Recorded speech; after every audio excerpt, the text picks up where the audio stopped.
What's up guys, welcome back. This is anime fiction. You'll be watching What If Naruto Was the Son of Whitebeard Part 8, now let's begin. Chapter 74. Tsunade's Decision. Naruto's Three-Body Technique. Shisui brought back unexpected news concerning Whitebeard. After all, they were in a somewhat distant location. Furthermore, there was no one particularly conveying information to them. Their announcement was more delayed than everyone else's. Tsunade was perplexed. How long have they been gone? They've caused a big event that has shocked the entire ninja world. And, hasn't Whitebeard's stitches been removed yet? In the end, she remains a medical ninja. Tsunade looked at him and replied. Before he left, I told him that it would be best not to exercise vigorously for 2 years. Did he forget my medical advice as soon as he turned around? Shisui softly replied. Tsunade-sama, Whitebeard's physical condition is extremely bad. If he doesn't rest for 2 years after the operation, his chronic illness may recur. That's also his choice. I've never seen such a willful old man before. Tsunade groaned. Tsunade-sama, should we catch up with Whitebeard and continue treatment for him? Shisui said quietly, maybe we can completely cure his body. Tsunade said, surprised. Shisui kept prodding Taunton's small hand. She vaguely stated, Naruto is the child of Namikaze Minato, and Whitebeard is currently Naruto's only relative. I think we shouldn't let such a poor child experience the feeling of losing a loved one twice. Tsunade remained mute. Even if Whitebeard is wanted by the entire ninja world and is called the evil nation-destroying pirate. But from my contact with Whitebeard, Shisui went on, maybe those people misunderstood something. Whitebeard is not that kind of unforgivable person. Tsunade disregarded Shisui and slammed her last 20 ryo on a modest gaming table. Under Shisui's dejected expression, Tsunade bet recklessly, shouting, bet big.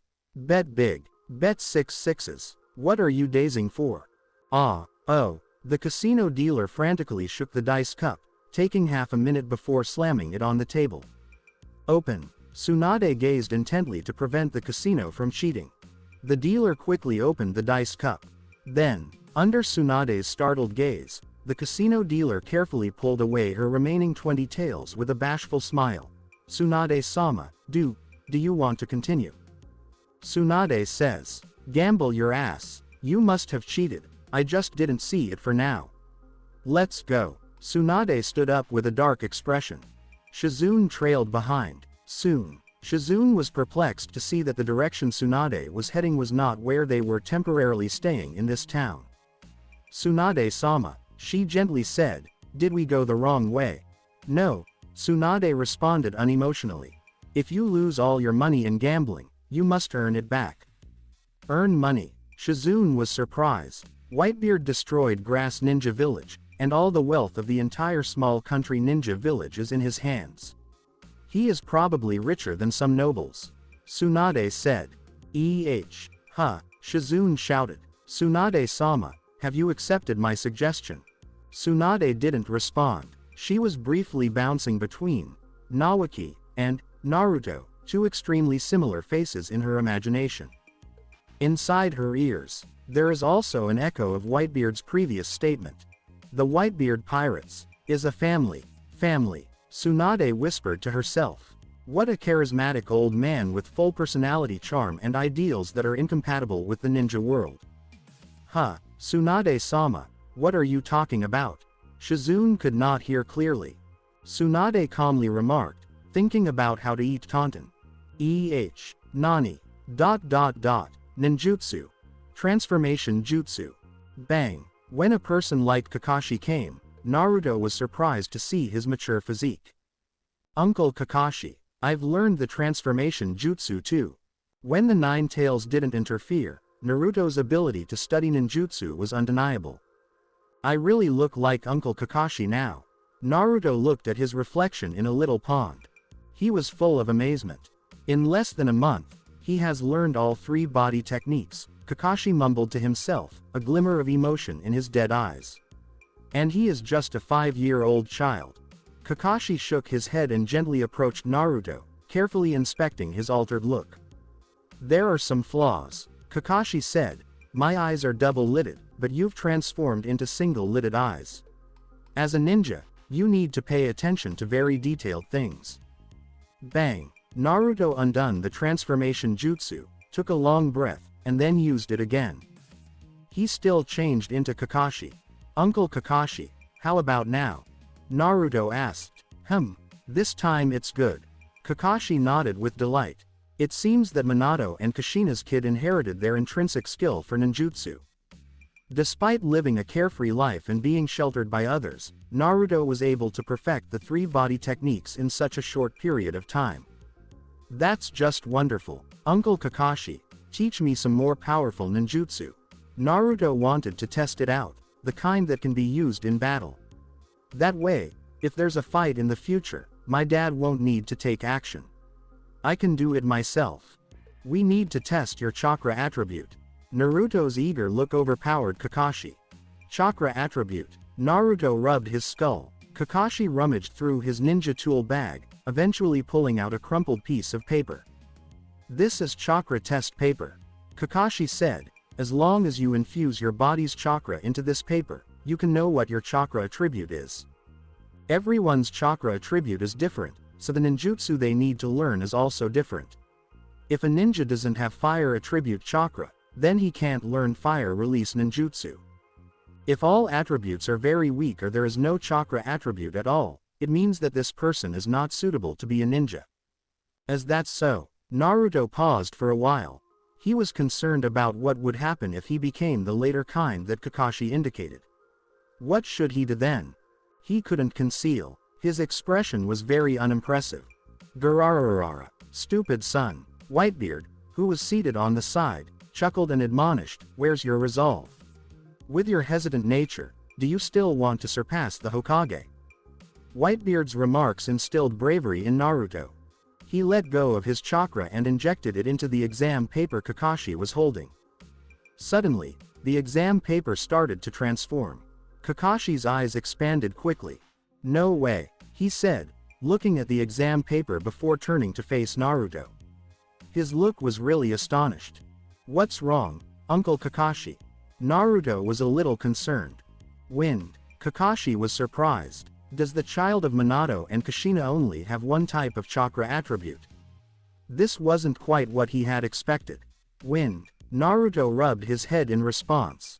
"I remember that Hokage Grandpa also uses wind release ninjutsu, right? Hokage-sama is indeed quite good at wind release," Kakashi stated. "I've seen Hokage-sama's wind release. It's very powerful. If you practice hard, you might be as good as Hokage-sama in wind release." "Can I be as powerful as the Grandpa Hokage?" Naruto's eyes expanded, and he said happily, "Then, doesn't that mean I can become a Hokage like Grandpa Hokage in the future?" Ouch! Whitebeard thanked Naruto with a flick on the forehead. This film returned Naruto's transforming skill to its original form. Naruto clutched his head and howled in anguish. "Foolish son! Don't become such a rotten person." Whitebeard glared at the third Hokage. Because of what he did to Naruto, it demonstrates that he is not a qualified guardian. Especially, Whitebeard's hatred for the third Hokage became stronger when he adopted Naruto as his son. Perhaps, only Whitebeard could openly state that the third Hokage of Konohagakure village is a bad guy, right? Kakashi's mouth twitched. Then, he observed Karin next to him. Looking at Karin's apprehensive gaze, Kakashi paused for a while before asking, "Do you want to try?" Karin glanced at Whitebeard and saw that he was still lecturing Naruto, who was dutifully being reprimanded. Karin stared at her mother again. Uzumaki Fushi massaged her little head. She smiled kindly and added, "Go ahead and try. Kakashi-san is not a bad person. He is not like the ninjas in Kusagakure village." Karin responded with a nod. She moved to Kakashi's side. Kakashi then pulled out another exam paper. It was also wrinkled. It was clear that it hadn't been properly kept. Naruto shredded the exam paper. After all, if you utilize this kind of weapon and fail to destroy it in a timely manner, the opponent is likely to become aware of it. At that point, decide what sort of ninjutsu you would employ. The opponent has a rough knowledge. Karin attempted to withdraw the chakra from her body. She understood how to extract chakra. This was taught by Uzumaki Fushi. Soon. The new exam paper has changed. Water, earth. Kakashi carefully said to Shizune, "You are more suitable for learning water release ninjutsu and earth release ninjutsu. In addition, as a descendant of the Uzumaki clan, you may also be able to learn medical ninjutsu and the Uzumaki clan's ancestral seal technique." Gulala. Water and earth. These remarks caught Whitebeard's attention. He touched Karin's small head and immediately messed up her hair. He cracked up. "It seems that my daughter of Whitebeard is naturally suitable for going out to sea and staying on the ship. Is she appropriate for maritime travel just because she has a water affinity?" Kakashi couldn't get Whitebeard's direct and merciless rationale. The following moment, Whitebeard abruptly told Kakashi, "Teaching 1 is teaching, and teaching 2 is also teaching." As soon as Whitebeard said those remarks, Kakashi sensed something wasn't right. "Teach my daughter too." Whitebeard touched Kakashi's shoulder. The massive impact on his shoulder almost caused Kakashi to kneel on one knee. Gurarararara. Whitebeard looked at Kakashi. "You wouldn't want to refuse, would you?" Kakashi says, "I've always wanted to be a teacher since I was a kid," Kakashi said against his wishes. He mustered a grin below his mask cover, looking at Karin. Kakashi said, "Then you will learn together in the future." "Thank you, Kakashi-sensei." Uzumaki Fushi expressed gratitude. "With your level of ninja tutoring, Karin will undoubtedly grow into an excellent female ninja." R greater than. Following the avalanche of flattery, Kakashi nearly believed he was an excellent instructor. He sighed in his heart. The order of the third Hokage pushed him on board the pirate ship, and he had no way of getting off, even if he wanted to. It's too hard. The next day, after a full day of ninjutsu practice, Naruto started getting special instruction from Whitebeard the next day. However, this exercise differed from typical physical training. Observation Haki. Naruto, who was clutching a black cloth, was perplexed when he heard this peculiar phrase. "Pops, is this a ninjutsu?" Naruto's father had always denied that he was a ninja, so how could he have known about this ninjutsu? "You foolish son." Whitebeard gave Naruto's small head another sharp crack, causing him to topple over. Fortunately, Naruto's skull has gone more hard. Such force didn't result in a large bump. Isn't this an example of progress? Observation Haki is not some fancy ninjutsu, it's a power from the sea. Whitebeard indicated that this is not a power of the ninja world. Not a ninjutsu? Naruto felt his head. Is it taijutsu? It's perception, Whitebeard said. Once you learn observation Haki, it means you have an extra eye. This eye can let you perceive the breadth of all things, even detect emotions, see through things, and perceive over a large range. Byakugan. Kakashi, who was teaching Karin the clone jutsu, suddenly remembered the phrase. While Whitebeard was speaking to Naruto, he had eavesdropped. No, this is not eavesdropping, it is open listening. Specifically, Whitebeard's observation Haki closely resembles Kakashi's perception of the Byakugan. More thorough than the Hyuga clan's Byakugan. For example, in Kakashi's memories, Byakugan does not seem to have the capacity to detect emotions. But observation Haki does. Can this incredible perceptual skill be developed later? By this moment, listen to what Whitebeard keeps saying. On the sea, there are 3 kinds of Haki. They are observation Haki, armament Haki, and conqueror's Haki. When I knock people out without moving my body, I use conqueror's Haki. I've explained observation Haki to you. Armament Haki is to give people an invisible armor that can enhance a person's defense and attack power. Whitebeard laughed. Advanced armament Haki can give people a body harder than steel. Ninjutsu can't harm a body strengthened by advanced armament Haki. Whitebeard stated, full body armament Haki. Naruto's eyes lit up as he described the 3 sorts of Haki. Wow, that's amazing. Naruto tugged Whitebeard's finger and said, Pops, teach me. Gurarararara. Today, I'm going to teach you observation Haki. Whitebeard's grin became more serious. However, Naruto did not see it. Tie this black cloth on your head and cover your eyes until you can't see anything. Okay. Pops. Naruto promptly followed orders. Naruto, who had fallen into darkness in front of him, inquired suspiciously, "Pops, what should I do next?" "Ah." Before he could complete his statement, Naruto yelled out loud. This isn't a scream of anguish. It is a scream, because Whitebeard had already grabbed a stone from the ground and thrown it at Naruto without hesitation. Whitebeard's laughing sounded like the devil. "Gararararara.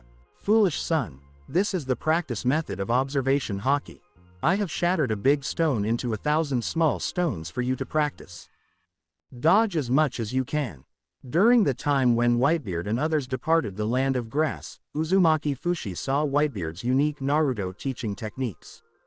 It seems like he was attempting to train Naruto to death. She was first concerned that Naruto might be unable to cling on and would die unexpectedly. But as time passed, she discovered that Naruto was stronger than anybody else.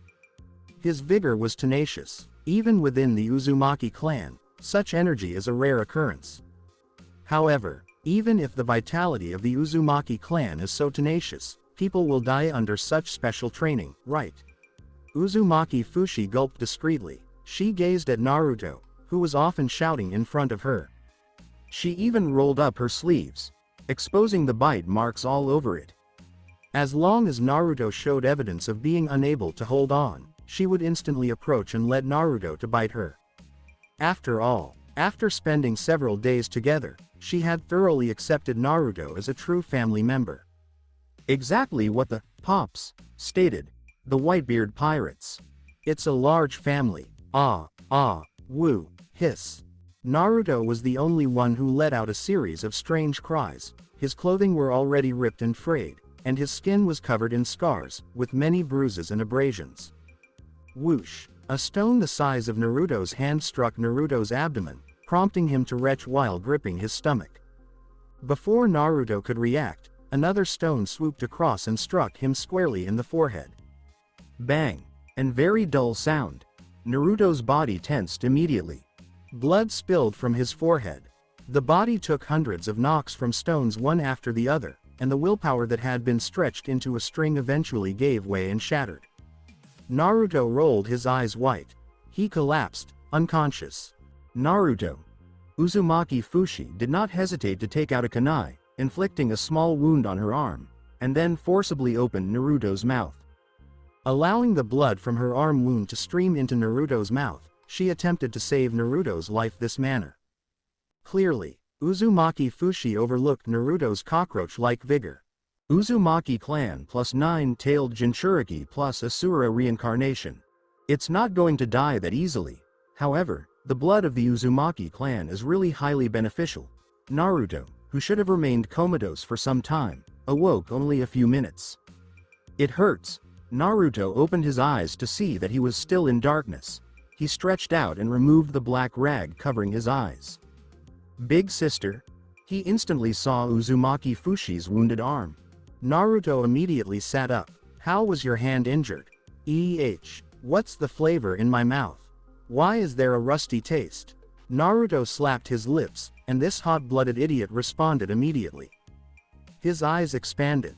Big sister, it's okay. Uzumaki Fushi said softly, taking out a bandage to bind the incision on her arm. Compared to being bitten by someone, cutting with a kunai doesn't hurt as much. But, Naruto began, didn't Pops allow Big Sister and Karin to join the Whitebeard pirates so you wouldn't have to use blood to heal wounds in the future? There is a significant difference between being forced and volunteering. Uzumaki Fushi's grin could melt the ice and snow. You know, Naruto, Pops, and Karin. They're all my family. Family. Naruto started to have a better comprehension of this basic term. His ashamed little face revealed some drive. Big sister, I'll become really powerful as Pops. I'll defend you and Karin with Pops. Naruto's voice sounded youthful but firm. I will become the Hokage of Konoha and bring you to Konohagakure village. Uzumaki Fushi was taken aback. Okay. Her nose was unpleasant, and she choked back tears in front of her daughter before reaching out and ruffling Naruto's hair. Big sister believes in you. Although the pirate crew, including Whitebeard, was just 4 individuals. The pleasant interplay among the crew members and the growing relationship between family members made Whitebeard extremely happy. This is what a family is. Whitebeard's existence at sea consisted only of this. He had his whole family at sea. He has now created a family in the ninja world. Gararararara. Foolish son. Whitebeard smiled and laughed. I threw 310 stones at you, and you only avoided 21. With this outcome, you are far from being able to safeguard your family. Pops, please continue. Naruto took a deep breath and said honestly to Whitebeard, please train me with the purpose of murdering me. I want to become Hokage, surpass Hokage, and safeguard my family. Naruto's voice got louder and firmer. This is my ninja way, Uzumaki Naruto. Good. Very spirited. Whitebeard's grin widened, and he cried boldly, then demonstrate 200 times more effort and endurance than regular folks. This father-son combo shouted louder than each other. Even adjacent birds were terrified into flight. It made Kakashi, who was teaching Karin the clone jutsu not far away, feel a little bewildered. He even got the impression that he was seeing two Might Guy in front of him. This guy is 72 years old, and a 5-year-old youngster. Aren't they very hot-blooded? The following moment, Naruto began a fresh round of agonizing training, and Whitebeard was not going to be kind with him. If he couldn't withstand this bit of agony, he would never be able to become a man of the sea in his lifetime. The thing that astonished Whitebeard was, this time, when Naruto was struck by a stone, he bore the agony rather than screaming in anguish. Furthermore, Naruto evaded one of every 10 stones he hurled. You understand. Naruto was blindfolded this time. This foolish son. Whitebeard clutched a stone in his fingers and grinned, he's making such great progress. He's really an incredible intellect. Whoosh. Whitebeard said so, but he showed no pity. The stone in his palm shattered through the air in an instant. It struck Naruto's lower thigh precisely. Hiss. Naruto gasped for air as he experienced terrible agony. His head was drenched with cold sweat. The discomfort caused tears and snot to flow freely. When another stone flew by, Naruto had palpitations and a sharp coldness on his forehead. I instinctively squatted down fast. The flying stone touched Naruto's head and went by, but before he could celebrate, another stone struck his nose. Ah! He couldn't help but scream with anguish. Intermittent screaming resounded in this location. It harms the listener. Naruto sheds tears. Naruto. Kakashi watched. Quite lost. He discovered that even a 5-year-old youngster was more productive than him. His sensitivity exceeds that of an Anbu ninja like him. Family. Seeing Karin practice the clone jutsu and Whitebeard, torturing Naruto. Kakashi exhaled. His eyes were dimmer. Family. This term seems to be a luxury he cannot afford. Who? Land of water. Who? Moby Dick. Who? Building a big ship. Who? Naruto completed his tough training with observation Haki. He was back on the road, carrying 300 kilograms of money on his back. Naruto, who was 5 years old at the time, became noticeably muscular as a result of his exceedingly difficult special training. Naruto, soaked in perspiration, felt exhausted. But in order to avoid delaying his journey to the land of water, he could only grit his teeth and keep pushing on. Every step was a difficulty for him. The main thing is, Whitebeard did not allow him to utilize chakra during his combined strength and endurance training. He could only use physical strength for specialized training. It was much more challenging. Fortunately, Naruto had been participating in this specialized training for about 2 months. Regardless of how powerful he was at 5 years old, his willpower was already superior to that of many ninjas. And Naruto's efforts really inspired others, especially because he accepted this masochistic special training to defend what he deemed his family. Karin, who saw Naruto as family, she was also discreetly observing Naruto's behavior. Of course, Karin's soul, cheat, was her Uzumaki ancestry, therefore she naturally fell short of Naruto, who had a lot of cheats. She first mimicked Naruto and weighed hundreds of pounds. However, less than an hour later, the Uzumaki bloodline proved ineffective. Karin really lowered her weight by half. She was finally able to hang on for a bit longer. Even her own daughter was working really hard.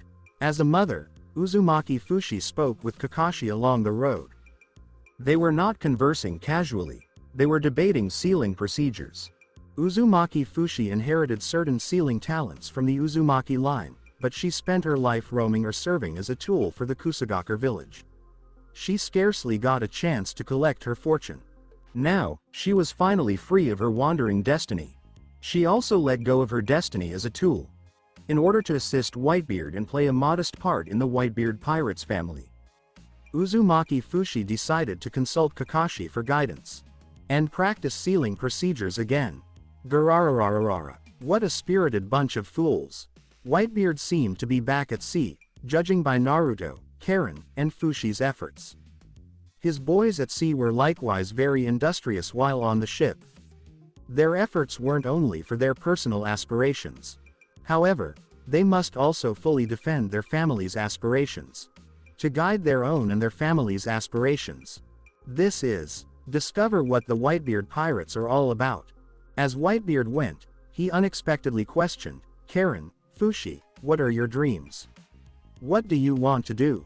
What kind of future do you hope for yourselves? His statements surprised both Karin and Fushi. What are their dreams? Karin, who was around the same age as Naruto, was more naive. Or maybe more naive. Karin, who was fully reliant on the Uzumaki lineage, paused for a few seconds after carrying 30 kilos of weight for half a day and being exhausted to the point of pallor.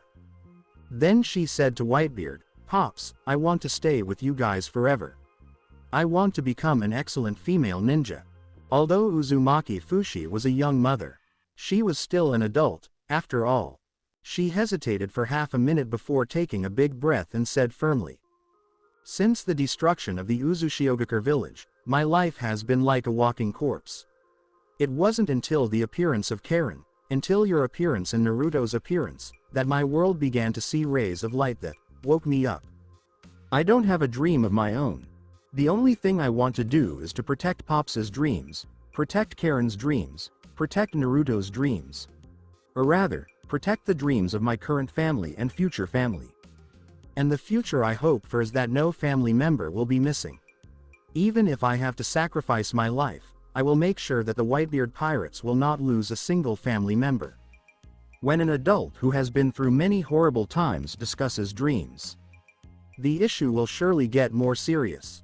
Whitebeard instantly placed his finger on Uzumaki Fushi's skull.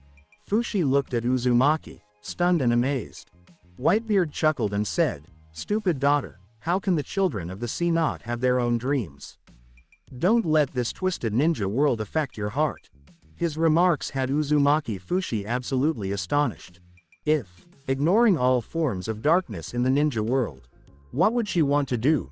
Or, more specifically, what was her dream before she sought safety in Kusagakure village after being displaced?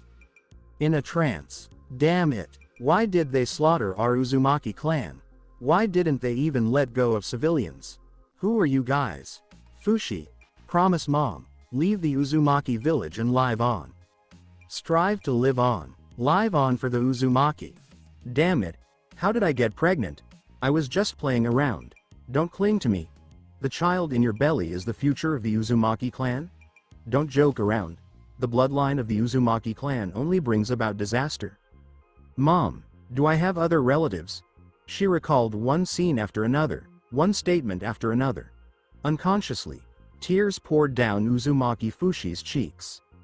Originally, she possessed a self. Her name is Uzumaki Fushi. Her surname is Uzumaki. Pops. Uzumaki Fushi glanced up, her demeanor more serious than before. To express it abstractly, her eyes seemed to light up. I want to revitalize the Uzumaki clan. I want the Uzumaki clan to have a voice that cannot be ignored in the ninja world again. I want to avenge the Uzumaki clan. Garararara. This is my daughter. Uzumaki Fushi's explosive desire brought with it an ambitious spirit. It reminded Whitebeard of several female pirates at sea. Their dreams and thoughts were all unique, some even bizarre, but they all had one thing in common. They were never confused and had a strong sense of self. Uzumaki Fushi lacked this before. Now, she has it. When Kakashi saw Uzumaki Fushi's shift, he couldn't help but twitch his eyelids. He got a curious impression that Whitebeard was purposely stirring up his children's ambitions. Just one Whitebeard was already causing Konoha headaches. If Whitebeard raised a brood of children whose ambitions matched or even exceeded his, what might the enormous ninja world become? But he had to confess, Whitebeard was a qualified father, and the Whitebeard pirates were also a qualified family. Stick to your own dreams. Protect your family's dreams. Is this your ninja way, Whitebeard? Kakashi muttered to himself. For some reason, he believed this was more trustworthy than the will of fire. At the least, it's not just chatter. The land of fire separates the land of water from the land of grass. If someone with ulterior purposes led the path, people with ulterior intentions do not want the Jinchuriki to return to the land of fire, thus they would undoubtedly avoid it. But Kakashi is leading the way. How could Kakashi possibly think that Naruto would not approach the land of fire? He hoped Naruto would return to the land of fire, even go back to Konoha village. So Kakashi arranged for Whitebeard to traverse the land of fire. What if they abruptly changed their minds in the land of fire and chose not to go to the land of water? He thought a lot about it. Kakashi felt underpaid as an Anbu ninja. However, he does activities every day that surpass his wage limit. It is too hard for him. However, Whitebeard's bounty is not just an internal bounty from Konoha, but a bounty against him from the entire ninja world. Kakashi was very concerned. Letting him cross the land of fire, wouldn't it bring some troublesome characters to the land of fire? To be honest, a prize of 100 million Ryo would most likely move everyone in the ninja world. As long as the mission is finished, they would be wealthy for the rest of their lives. No more licking blood from knife edges. There must be many bounty hunters with this mindset, and even many ninjas from diverse villages may believe so. Kakashi thinks that such ninjas exist in their town, Konohagakure. He simply hopes Konoha's ninjas don't come to die. Whitebeard. It's not as straightforward as people imagine. This dude is quite terrifying. Night quickly fell. At this moment, in the forests of the land of fire. HMPH. How could I be grouped with you disgusting guy? Sasori, also known as the Genius Puppet Master, is now an Akatsuki member, although an elderly one. He joined Akatsuki a long time ago. Sasori, who is hiding in his puppet, Hirako, is quite disturbed at the time. Orochimaru is the guy he hates the most in Akatsuki. Because when Orochimaru initially joined Akatsuki, he neglected his art. Even lost to him on purpose and exploited him to attack the commander when the opportunity presented itself. This person not only dislikes art, he also makes harmful use of art. At this point, Orochimaru was donning Akatsuki's outfit.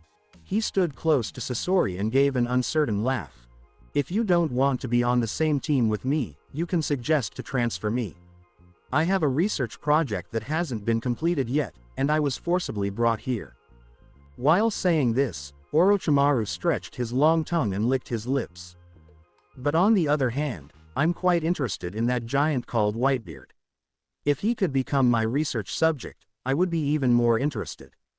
A ninja who is particularly interested in a giant.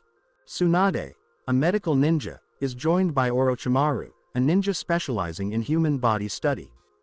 For these two groups of individuals, Whitebeard is like a newly discovered rare monster. It is full with temptation. We are now in the land of fire. I heard that there is a ninja named Jiraiya in Konoha who has been hunting you down.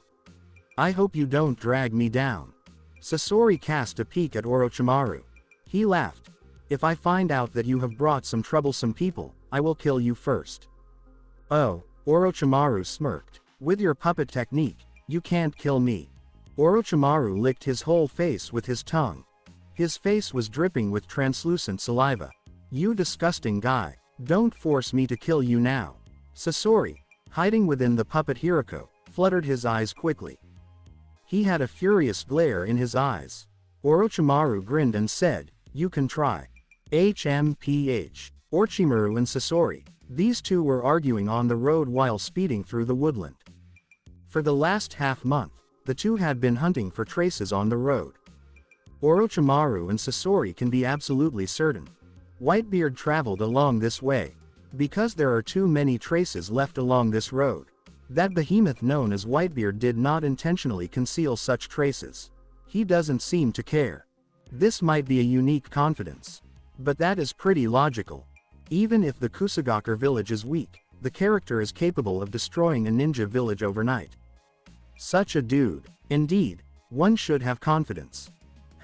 Suddenly, the puppet Hiriko's massive tail needle transformed into an afterimage, jabbed rapidly into the air. A black and white snake was penetrated directly by the very poisonous tail needle. The lethal toxin that may kill with a single touch caused this little snake to die immediately. Disgusting guy, are you looking for death? Sasori scowled at Orochimaru, preparing to halt and battle him for 300 rounds. Hee, why are you as impulsive and irritable as a child? Orochimaru responded. This is my summoned beast. Didn't you see there's a scroll in its stomach?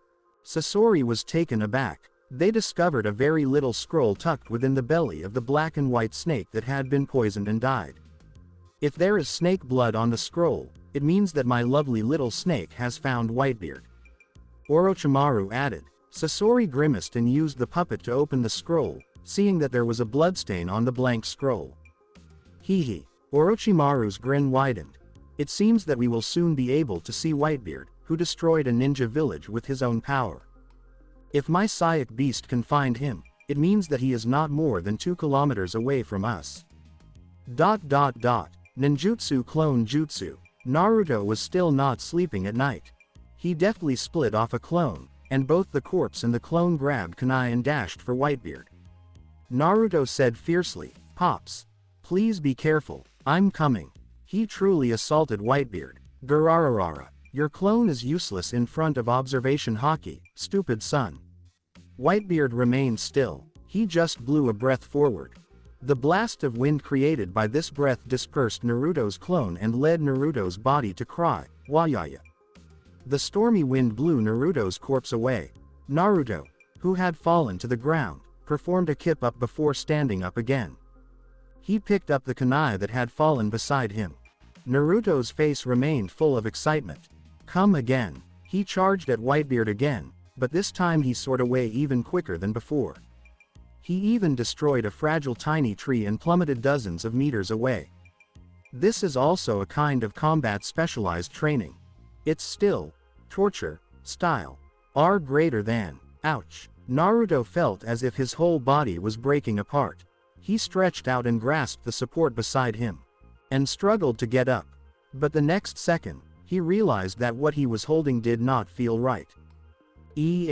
Naruto turned his head in surprise, realizing he was grasping someone's leg rather than a tree trunk. Hee. The stranger's voice was somewhat raspy. It reached Naruto's ears. Little friend, your physical fitness is quite good. You flew so far and even broke a small tree. Your body didn't break any bones. There are just some bruises and abrasions. It's really interesting. Naruto was taken aback when a stranger appeared unexpectedly. Naruto hastily rose and withdrew several paces. Then he understood that more than one individual had suddenly emerged. There was another individual close to the stranger. The strong moonlight shone through the thin foliage and branches. Naruto could hardly see their faces. He discovered that the guy who talked was a very pale uncle, as pallid as a ghost. Naruto had never seen a guy with such long hair before. There was another stranger close to this guy. At first view, it seemed to be a big guy with a bizarre tail behind him, maybe made of steel. This guy's posture was likewise unusual. It seemed as if his back was holding something. The whole guy was slumped over, like a large turtle. The only thing these two strangers had in common was that they were dressed extremely similarly. Both robes were black, with red cloud motifs stitched on them. Naruto wasn't sure whether it was his own perception or something else, but he always had the impression that the two men in front of him were bad people. So he distanced himself from them at the earliest chance. Hee. Orochimaru glanced at Naruto with interest. Not only is your body superior to your peers at this stage, but your reaction time is also very quick. It's quite enviable. His body is too small to make into a puppet. Sasori looked at Naruto and then averted his sight. He was not interested in children like Naruto. Orochimaru just grinned. Little friend, your name is, huh? Whoosh. Suddenly, several kunai immediately flew in one direction, forcing Orochimaru and Sasori to rapidly duck to the left and right. The kunai dug deeply into the dirt. Naruto, come here. Kakashi, who emerged unexpectedly, seemed more serious than ever. Don't get too close to them. Oh, here I come. Naruto dashed behind Kakashi. Kakashi shielded Naruto behind him. His hands were in seal posture. He didn't know when he lifted the Konoha headband that he wore to hide his Sharingan. Introducing Sharingan, Konoha's S-rank rogue ninja, Orochimaru. Kakashi's gaze was very serious. He did not expect to see a familiar face from Konoha in this location. Oh, no, the other party defected from Konoha some years ago and has since become Konoha's highest-ranking rogue ninja. Whitebeard just knocked Naruto unconscious. Kakashi followed him there. Kakashi was concerned that Whitebeard might gravely damage Naruto since he had no idea how to regulate his power when he first began. And what if Naruto managed to come across a wild beast by chance? As a consequence, he did not anticipate. No wild animals appeared. What emerged was Orochimaru, one of Konoha's Sannin who had betrayed his people. Is it a coincidence? Or, white hair? Orochimaru, who had evaded the kunai, poked out his tongue. Kakashi, huh, we haven't seen each other for several years, have we? I didn't expect that you would be with Whitebeard. Kakashi, Hataki, Sasori, Orochimaru's companion, said, his eyes shaking. What is your relationship with that man called Hataki Sakumo? He is his father, Orochimaru stated to Kakashi. You appear to be in a very bad mood. White Fang of Konoha's son. Sasori's childhood recollections were evoked. His parents were slain. During the war, the White Fang of Konoha fought. He betrayed Tsunade for this reason as well. Who are you? Kakashi said, frowning. His father's name has not been uttered in a long time. He hadn't expected it to be discussed today by someone he didn't know. You guys. Kakashi observed their clothing, and most importantly, they were all wearing rings. This is an extremely interesting costume. Kakashi's pupils shrank. It's Akatsuki. Orochimaru smiled indifferently. I don't really like this uniform, but they insisted that I wear it like this. Akatsuki. Kakashi was surprised. He felt like it was familiar. In recent years, Akatsuki has gained popularity around the ninja world. He barely recalled that Akatsuki were similar to mercenaries. In any case, it is of the low-key kind. He hadn't expected such a well-known organization. Also, there are specialized uniforms. Orochimaru and an unnamed Akatsuki member suddenly appeared. Could it be that they were pursuing Whitebeard? Because of the $100 million bounty. Is this reward even appealing to Akatsuki? Hee, it doesn't matter who I am.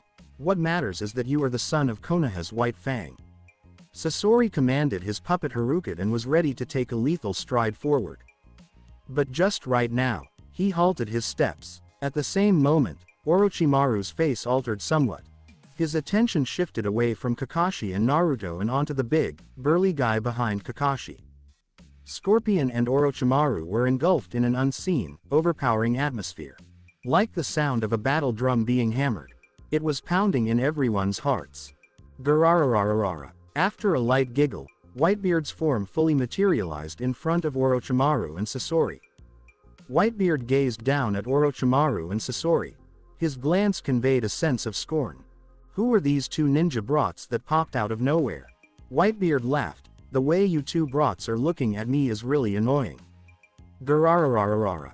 Edward Newgate, the country destroyer, alias Whitebeard. Orochimaru was so ecstatic that his mouth trembled. They say seeing is believing, he really is a giant. And this kind of oppressive feeling. Orochimaru's lips twisted up. What an incredible spirit. He gave Whitebeard a sort of look. He had a great need to own, as if he could entirely own this wonderful physique. Sasori was also staring at Whitebeard. Art. This is a body that can be called art. There is nothing more suitable for making into a puppet than this body. Such perfect art should be made into a puppet, so that this piece of art can be preserved forever. Sasori murmured in a voice that only he could hear. He was anxious to move. Excited, but the corner of his eye looked toward Kakashi. His enthusiasm disappeared abruptly. Sasori calmed himself, resisted the need to make a move at this moment, and lifted his head to Whitebeard, saying, "Whitebeard, you should have some understanding of our Akatsuki organization, right? I'm not a person who likes to dawdle, so I'll just tell you straight. I and this disgusting guy next to me are from the Akatsuki organization. We came here to invite you to join Akatsuki." Orochimaru also smiled and continued, "Our leader is very interested in you. You can choose to join us, but if you refuse, you guys want to invite me to join a Akatsuki that I've never heard of." Whitebeard cut Orochimaru off before he could continue. The look on Whitebeard's face was as weird as could be. Orochimaru nodded. "That's right." Whitebeard burst up laughing. "Garararara, if I join, am I the boss or the junior?" Orochimaru knew something was wrong, but said, "Hee, naturally, you start as a regular member. Both of you who don't know the height of the sky." Whitebeard's grin vanished, and his eyes burned with rage. "Do you know what kind of behavior it is to say such words to a great sea emperor?" Orochimaru and Sasori both had a feeling of doom. Their expressions shifted in synchrony. "I am Whitebeard." The very moment his words landed, a conqueror's haki erupted from Whitebeard, rocking the skies and the earth. It shot straight into the sky. The frightening conqueror's haki swept in all directions, like a tsunami. The soaring conqueror's haki broke the clouds too. The trees surrounding them seemed to have been blown by a tremendous wind, with vast amounts of leaves dropping like rain and delicate branches breaking one by one. The dust and stones under their feet were swept away by the conqueror's haki. Black arcs could be seen flashing in the air. Orochimaru and Sasori were in front of Whitebeard. They both sensed a scary velocity rushing at them at first. They could also feel a strong breeze blowing over their faces. The wind rustled their robes, their hair danced madly, and stones and leaves landed on their bodies. The conqueror's haki that Whitebeard unleashed this time was not carefully managed, but detonated without warning. Naruto passed unconscious on the spot. Not far away, Uzumaki Fushi and Karin, a mother and daughter combo, did the same. They just experienced a buzz in their minds. It was no different from being whacked in the head with a pneumatic hammer. They quickly rolled their eyes. And it collapsed. Hey, isn't that a little too much? Kakashi hastily held Naruto, who was ready to collapse face down. His knees immediately relaxed. Whitebeard's growing momentum had a significant impact on him, an exceptional ninja from Konoha village. After seeing numerous family and comrades perish during the Ninja World War, Kakashi originally believed that he would never longer be afraid of anything in his life. But he detected a hint of terror in the conqueror's haki unleashed by Whitebeard. He was intimidated by Whitebeard's aura. Conqueror's haki. Looking at the electric arcs flashing in the air, Kakashi was sweating furiously all over his body, but he pushed himself to get up and help Naruto. Is this the conqueror's haki, as he mentioned? Kakashi was stunned in his heart. If such a terrible aura arises in Konoha village, it is expected to startle everyone there, correct? Below, Junin ninja, probably none will be spared. It seems I've said something wrong and offended a formidable being. Orochimaru's brow was covered with perspiration, and Whitebeard's conqueror's haki felt like a large boulder pushing on his heart. Orochimaru, who considered himself a formidable ninja, felt that only a few individuals in the whole ninja world could beat him. At the moment, he had to acknowledge to Whitebeard's overwhelming might. Such momentum, unparalleled. Damn, disgusting dude, it's all your fault. You say much too much. Sasori frowned at Orochimaru, but when he returned his gaze to Whitebeard, his eyes widened with joy. What a terrifying aura. It's an aura that can affect reality and even a person's spirit. Sasori, like Orochimaru, could sense the oppressive emotion, and what he felt was greater than Orochimaru's. If he hadn't already changed his body into a puppet, he'd most likely be terrified and unable to control his limbs, right? After all, a puppet master differs from the average ninja. The two sides have vastly different physiques. Sasori did not deny his weakness, but he believed he had overcome it. Two tiny ninja brats. Whitebeard gripped the Murakumogiri in his palm and chuckled grimly. Since the formation of the Whitebeard pirates, you are the first to wish to take me under your command. Let us see whether you two have the ability. Whitebeard had already shifted to gripping the Murakumogiri in both hands. He sliced out with one stroke, showing no compassion. So quick. Is it possible that such a large body has no effect on speed? Orochimaru's vertical pupils in his eyes diminished, and he fled backward like a snake's shadow trying to evade. Sasori instantly enveloped his body securely with his puppet Hiroko's tail, which was as thick and lengthy as a turtle shell. Hiroko's scorpion tail was fashioned of a unique alloy that even a chakra-covered sword could not cut through. Sasori felt he would not be like Orochimaru. I'm really humiliated to have dodged this knife.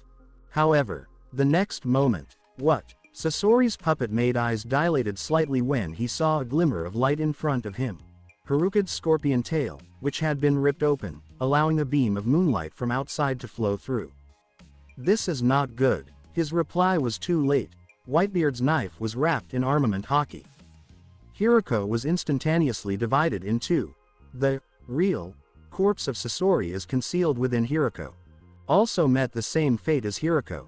Swish. The sound of the large blade cutting through the puppet was like cutting through paper, and the top half of Hiroko's body shell and Sasori's upper body shell were hurled high into the air simultaneously. His gorgeous features still seemed bewildered. His heart was filled with astonishment. On the other side, Orochimaru, who had narrowly escaped Whitebeard's cut and had yet to stabilize his body, witnessed Sasori split in two in the real body within Hiroko. This is troublesome. Orochimaru was aware of Sasori's power, but he did not expect Sasori to be his opponent. However, he also had to concede. If he intended to murder someone like Sasori, the method would be very difficult and time-consuming. But what about Whitebeard's blade? Actually divides Sasori in two. Gururararara. You ducked quickly, long-haired youngster. Whitebeard swung his sword toward Orochimaru, whose hair stood on edge from the intense sensation of panic. Pucci. The Murakumogiri effortlessly penetrated Orochimaru's body. His pupils trembled wildly in his eyes. Hey! Hey! Orochimaru seized Murakumogiri in both hands. What a ridiculously strong man. He was skewered while in this pose. Whitebeard hoisted him into midair. Hey! Hey! Orochimaru flashed a wicked smile. But didn't you see that I didn't even bleed? He extended his mouth wide. A wholly new Orochimaru erupted from his lips, standing on the blade of Murakumogiri and looking straight at Whitebeard. Ninjutsu. Double submerged snake limbs. Orochimaru's prosthetic body, which had been wounded, instantaneously turned into two massive pythons that sped towards Whitebeard. In the flash of an eye, Whitebeard's palm, wrist, and arm were all bound, and the two snake heads bit down without hesitation. Crack. The razor-deadly fangs broke instantly, failing to penetrate Whitebeard's flesh or inject venom. What a fascinating body. Orochimaru's main body stretched its lips wide. Ninjutsu. Numerous hidden shadow snake hands. A thick mass of deadly snakes sprang from his mouth. The image was enough to make your scalp tingle. Hee. Your skin's protection is very powerful, similar to steel. What about the susceptible parts? Eyes, nostrils, ears. Orochimaru's lips curved up, and it was uncertain if his statements were real or not. If I can't invite you to Akatsuki, it will be difficult to explain to the pain. No wonder that kid said you're a disgusting guy. Whitebeard stared down at the many snakes, these animals capable of numbing people's scalps. Suddenly, the two massive pythons coiled around his arms disintegrated in an instant. The deadly snakes that were flocking towards Whitebeard detonated like firecrackers, leaving blood sprayed everywhere. This unexpectedly weird scenario caused Orochimaru to hesitate for a time. What is this? He could feel a super high-frequency vibration coming from the naginata he was stepping on. Vibration. Ninjutsu. Is this a Kekkei Genkai I've never seen before? A sensation of panic swelled in his heart. Made Orochimaru feel horrible. Orochimaru preferred to trust his instincts. Anything that could give him a ninja of his rank, a foul sensation was obviously not good. He quickly leapt back. I want to get away from Whitebeard. Orochimaru was astounded to see a ball of white light wave engulfing the Murakumogiri in Whitebeard's palm. What is that? Orochimaru's countenance flashed with perplexity, and the sensation of crisis in his heart reached a pinnacle at this point. The next instant, Whitebeard had already swung his knife in the area where Orochimaru was avoiding, and the power of the quake fruit was instantaneously awakened. Crack. Asterisk. Under Orochimaru's startled stare, the atmosphere was destroyed. The landscape in front of Orochimaru was riddled with deep white fractures. The whole universe he beheld had lost its sound and color. Boom. The powerful tremor raced ahead. Orochimaru could not avoid it at all. His eyes even sparkled with terror, and he couldn't remember how long it had been since he had felt such awful horror. Death was approaching. Bang. The great Orochimaru, one of the Sannin, didn't even have time to make a move. His false body and true body were both destroyed, and both bodies erupted and shattered in an instant. Sasori was likewise affected, and Hiriko was instantaneously broken, transforming into a mess of bouncing puppet bits. The chest of the corpse hiding inside Hiriko burst violently. The peculiar cylindrical device placed into the chest was evacuated. That was Sasori's final organ, and it might be thought of as the location of his heart, soul, and awareness. He referred to it as the regeneration core. This was also his one fatal flaw. Sasori's regeneration core was evicted. It conveyed a feeling of frantic flight. At this moment, the tremendous vibrations caused by the quake fruit persisted, enveloping a vast portion of the forest ahead. The ground started to split and crumble. Many trees were broken. Rocks and earth were readily reduced to dust. In this place, it seemed as if the world had come to an end. The quake fruit had a range that was at least as big as Konohagakure village, and it was a scene of destruction wherever it was used. A monster, right. The conqueror's haki dissipated, allowing Kakashi to finally stand up straight, but the powerful vibration that followed almost knocked him down. His eyes were filled with terror as he peered at the spectacle ahead. In Kakashi's eyes, the enormous forest in front of him had vanished. Under the moonlight, not a single unbroken tree was visible. The landscape was riddled with gorges and valleys, and the depth of the disaster was utterly hidden. If you didn't know, you'd assume there had been a major geological movement. Kakashi had no idea if Orochimaru and the others were dead or alive. All he knew was that if he had stood where Orochimaru and the others were right now, he would have died without a doubt. Whitebeard. He is too powerful. Gararararara. Two ninja brats who fled with their hands on their heads tried to recruit me for their organization. Whitebeard's joyful laughter resonated across half of the woodland as a result of the vibrational force. Why not let your Akatsuki organization join the Whitebeard Pirates and become a subsidiary fleet of the Whitebeard Pirates? Gararararara. Running away with their hands over their heads. Does this indicate they both escaped? Was one of Konoha's past Sannin just beaten and fled? Kakashi, who stood behind Whitebeard, was mute. Although he had no idea who Orochimaru's companion was or how strong the puppet master was. However, as he may become Orochimaru's companion, I'm afraid this individual is not far behind. Such two terrible abilities, when combined, might easily annihilate a small ninja community. They could not even injure Whitebeard. Isn't that too strong? Kakashi remembers the miserable condition of the third Hokage at the time. Now that Whitebeard's physique is healthier than it was in the Leaf Village, has he become stronger? In the distance, a seriously injured huge snake spewed a figure from its mouth, leaving barely a fourth of its body intact. With a plop, Orochimaru, smeared in mucus, slumped to the ground. The body of the huge snake likewise perished on the spot. Breathing halted. Cough. Orochimaru's eyes were bloodshot, his skin was cracked, and blood flowed from the various cracks on his body, yet the strange vibration power destroyed all of that. He examined his physique. Bone. There are 37 damaged items and 11 shattered. The left lung was penetrated by bone shards, as was the stomach, and the skull broke, resulting in a serious concussion. Blarg. Orochimaru vomited blood from his lips, and the dizziness caused him to sit on the ground, feeling unsteady. Both legs. Orochimaru, battling to remain aware, examined his lower body and discovered that his legs below the knees were missing. And an annoying part was also shattered. The object under Orochimaru's groin was likewise gone. What was most terrifying was that the skin on his face had torn apart, exposing a visage that was not his at all. Tisk! This body is completely scrapped. What a monster! Orochimaru's eyes widened with concern, as that vibration Akeke Genkai. And what's with the aura? Is it some type of illusion? Or simply pure aura? On the opposite side, a odd cylinder hung from the brink of a precipice. The cylinder was gently leaking blood, and underneath it was a little scroll, with the blood just flowing onto it. Bang! Suddenly, an unconscious puppet body materialized. The cylinder sped towards the puppet's chest in an instant. This puppet's chest happens to have an empty spot that might fit a cylinder.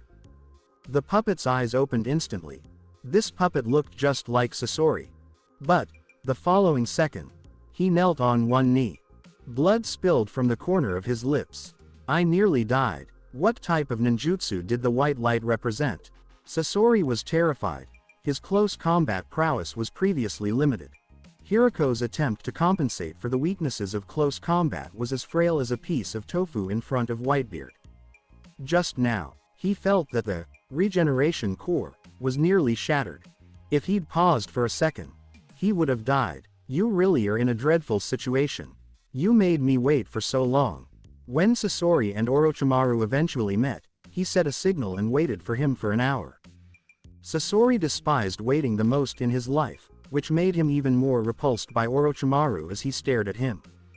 Hehe, you're not doing any better, are you? Orochimaru had already transformed into a temporary body and gazed at Sasori, saying, if I remember correctly, you should have been cut in half by that guy called Whitebeard. Well, it seems like I've discovered some secret. Orochimaru licked his lips. As a puppeteer, did you transform your own body into a puppet as well? Did you shift into a different body? What did you use to modify it? After changing bodies, how did the spirit and consciousness move to the next puppet? Orochimaru was inquisitive. This piqued his curiosity as a scientist. HMPH. Scorpion didn't bother to explain to Orochimaru. You should think about how to explain to Pain when you return. If you hadn't dragged me down, I would have returned Whitebeard to the Akatsuki group. Hehe. Orochimaru was noncommittal. What an irritating guy. One switched to a completely new puppet. One turned into a temporary body. These two individuals seemed to be in excellent shape. Nonetheless, the idea was to overlook their clothing. The black robe with red clouds of the Akatsuki organization. Whitebeard has long since broken it. If you didn't know better, you'd believe they were putting on a show. Their costumes were similar to beggars, if not worse, they were barely dressed. Why am I here again? Naruto, astonished by the conqueror's haki, suddenly discovered that water had inundated his ankles under his feet. Naruto recalled how he had always fantasized about this area, where the Nine Tails dwell. Uncle Kakashi seems to have remarked, this is the sealed region inside the body. Hey, kid, the Nine Tails had seen Naruto come to this spot before, and because it couldn't frighten him the previous time, it didn't try scaring him again. The Nine Tails rested against the frigid wall in a rather human position, with its forelimbs resting on the back of its skull. The two hind legs were crossed. It gazed down at Naruto like this. It's you again. Naruto frowned, but suddenly noticed a blind spot, which surprised Naruto. Big Fox, why don't you have a bird and golden eggs? Damn, kid, are you cursing me? The Nine Tails fur exploded instantly, and it bared its teeth and grimaced. Believe it or not, I shall break out and devour you. Naruto's small expression was innocent, but you don't have it. Nine Tails. That. Naruto continued, I heard from Uncle Kakashi that whenever I'm ready to give up during my special training, you give me the strength to keep going. Kakashi. What about the brat with one Sharingan? The Nine Tails sneered, so what? Can you lend me a little more? Naruto was eager to give it a shot. You've only been giving me a tiny bit of power each time, yet I already feel like I can complete the specific training assignments my father specified to me. If you give me more, won't I be able to treble the amount of unique training chores my father assigned me? Get lost. The Nine Tails declined without considering. But Naruto was still within the seal area. Naruto paused. Big Fox, what do I need to do to convince you to give me more power? The Nine Tails cast a gaze toward Naruto. It aimed its sharp claw at the seal on the door. It grumbled, if you tear this thing open, I have no problem to lend you all my power. The tone of the Nine Tails. Full with tremendous temptations. Kid, I know you're really anxious for power. The Nine Tails replied, don't you feel that every time you confront danger, you can't do anything and have to depend on your pops to rescue you, which makes you feel like you're pulling your pops down? Tear it open. Rip it off. The Nine Tails got more thrilled, and the grim grin on the large fox's face became more vicious. You must be quite excited about my power, right? Then do what I say. No. Naruto shook his head decisively. I've already informed my father about your presence, and he advised me not to trust you. You are doing this because you want to do something wrong. Damn Whitebeard. The Nine Tails shook off the wrath on its visage. The large fox could not help but swear. Big Fox, I'll talk with you again tomorrow night. Naruto said sincerely, I will definitely impress you. ZZZZZZZZ. ... This time, Naruto really awoke. As soon as he opened his eyes, he saw it was morning, and his little body was rising and falling. On closer investigation, he found himself laying on his father's shoulder. Exactly like the last time he passed out. It was a similar scenario. Pops, where did those two ninja uncles go last night? Naruto peered around but didn't spot Orochimaru or Sasori. Gararararara. Foolish son, are you awake? Whitebeard laughed. How come you woke up later than Karin and Fushi? As for those two ninja brats last night, they ran away with their tails between their legs. I see. Naruto realized abruptly. Suddenly, Naruto noticed himself being hauled up. Turning his head, he saw his father's sly grin. You dimwit, now that you're awake, let's begin a new round of special training today. Today, I'll continue to train you about observation haki. Okay, Pops. Naruto nodded, like a pecking bird. Despite the fact that the large fox refused to offer him additional strength, Naruto was neither dismayed or disappointed. He still had plenty of energy. His blood was boiling. Time has gone. Day after day, the Land of Fire covers a vast portion of the ninja world. It naturally takes a long time to travel the whole Land of Fire, particularly with two youngsters in the party. Today, it's the 19th day of Whitebeard and his companions' trek across the Land of Fire, and Naruto has been gone from Konohagakure village for over 4 months. The climate in the Land of Fire has shifted from a scorching summer to a cold fall. Whoosh! Suddenly, an irregular stone the size of Naruto's hand rushed by, brushing his temple. But, by a stroke of luck, Naruto avoided the approaching stone. Yay, I dodged all 50 stones. Naruto happily removed his blindfold. Despite his untidy appearance, he smiled brightly. Pops, have I learned observation haki now? Even if Whitebeard and the others were on the move, they did not lag behind on their specific training progress. Garararara. Whitebeard chuckled. Stupid son, you're making good progress. But this is just the first step in awakening observation haki. The second step is to block your ears too. Observation haki means listening without using your ears. Foolish son. Today's observation haki training lasted into the evening, and Naruto, who had lost both his eyesight and hearing, was once again put through hardship. Naruto was fatigued after a day of intense training, and he had several injuries throughout his body. However, he did not relax for long. He got up and began practicing ninjutsu with Kakashi. Until late in the night, he fell asleep. Tonight, Naruto returned to the confined space. During these 10 or so days of journey, he had been tormenting the Nine Tails for more than 10 days, with no days off. Stinky kid, are you ever going to stop? The Nine Tails rolled its eyes, annoyed. I'm so sick of seeing your face that I want to vomit on the spot. However, Naruto didn't mind its irritated comments. Big Fox, why can I still dodge the stones that my pops throws at me when my eyes are covered? But, Naruto looked perplexed. Once I block my eyes and ears together, I can't dodge at all.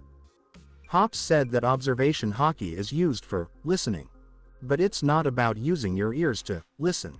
Naruto sat down, unconcerned with the wetness beneath his feet. He supported his face with one palm, and his small mind was racing. Naruto was thinking intently. Big Fox, you said you've been alive for a long time. You must be very knowledgeable, right? You must be very powerful, right? What do you think I'm lacking? Naruto inquired carefully. Humph. I'm not just knowledgeable, but also very powerful. The Nine Tails triumphantly lifted its head. It opened its eyes and glanced at Naruto's puzzled expression, and the fox's grin was somewhat schadenfreude. Don't think about it, stinky kid. With your brain, you won't understand it even if you think about it for a lifetime. The observation Haki that Whitebeard talked about is nothing more than a special perception that can still be used normally after all your sensory organs are closed. Throughout this time, the Nine Tails remained within Naruto. Naturally, it understood what observation Haki was. As that's so, Naruto seemed to comprehend. I didn't expect you to be so powerful. The Nine Tails' arrogant smirk became even brighter. It spoke itself clearly. Whitebeard's way of training you is not wrong. This special perception must be triggered and activated in a very critical moment. Then, it depends on whether you can capture that feeling. And capturing the feeling of a crisis of death at that moment is the so-called listening. Something seemed off about the Nine Tails' words. Hold on. Wait a minute. What precisely is the premise behind this observation Haki? It instantly awoke. The observation Haki that Whitebeard wished to teach Naruto contradicted the ninjutsu theory in the Nine Tails' eyes, causing a lot of conflict with all it understood. To block all of your sense organs while yet being able to experience your surroundings in another manner. How does this third eye sound so untrustworthy? It recalled Whitebeard having described what observation Haki was. But the Nine Tails hadn't given it any thought before, so let it do so now. This is absolutely not ninjutsu. That is the Nine Tails' conclusion. The Nine Tails frowned. It was no longer boasting, but rather thinking. It became curious. A fox's curiosity can never be denied. Even though it is really a tailed beast, its body is composed of chakra. But it has awareness, after all. It has its own feelings. The Nine Tails felt a burning need to know what it was. So, it gave Naruto a contemplative expression. Kid. The Nine Tails' vicious grin became malicious, saying, do you really want to learn this crap? Pops's observation Haki is not crap. Naruto said firmly. Just say if you want it or not.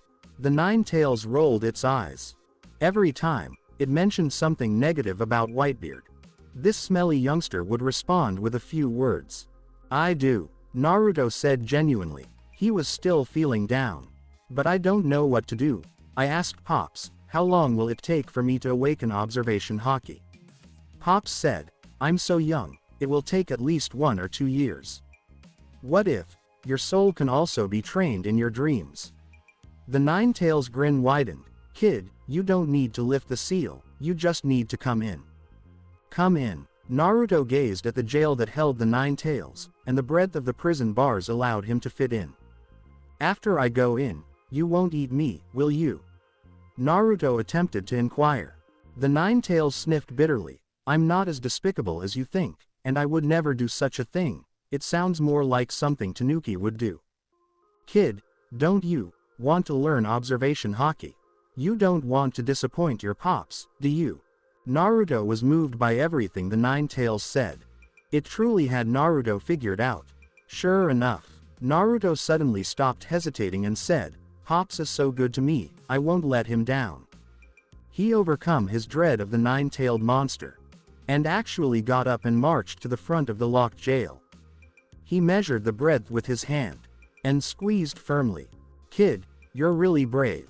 The Nine Tails' savage grin widened. You, roll over there, and keep your distance from me. Okay. Naruto stepped over there, Now, close your eyes and block your hearing. The Nine Tails said, in the sealed space, you are a soul, or just a consciousness. These things, as long as you think about it, you can do it. Okay. Naruto performed as instructed. Seeing that, the brat closed his eyes. It seemed that he had likewise concluded his hearing. The edges of the Nine Tails' gloomy grin were almost touching his ears, and the Nine Tails behind him were gently swaying. Stinky brat, don't collapse so easily, let me, the Nine Tails, have a good time. As his words dropped, a great number of chakra lines emerged from its body, with the ends of each compacted into a fist. In an instant, a chakra fist landed directly on Naruto's right face. He hit Naruto with a strong right hook. Naruto tripped and hastily attempted to sense where additional strikes would land. But he was unable to perceive anything. Puff! The chakra fist landed on Naruto's midsection, and he almost vomited bitter water. It hurts. How can it hurt in a dream? Naruto strained to rise up. He clenched his teeth and held on. Because he understood this was a training session set up for him by the large fox. Despite the fact that he had always suspected that this large fox was unkind. But what an opportunity. Naruto did not want to miss it. Ha ha ha, it's so good, it's so refreshing. The Nine Tails said, Namikaze Minato. Uzumaki Kushina, do you see it? I'm beating your child. Ha ha ha.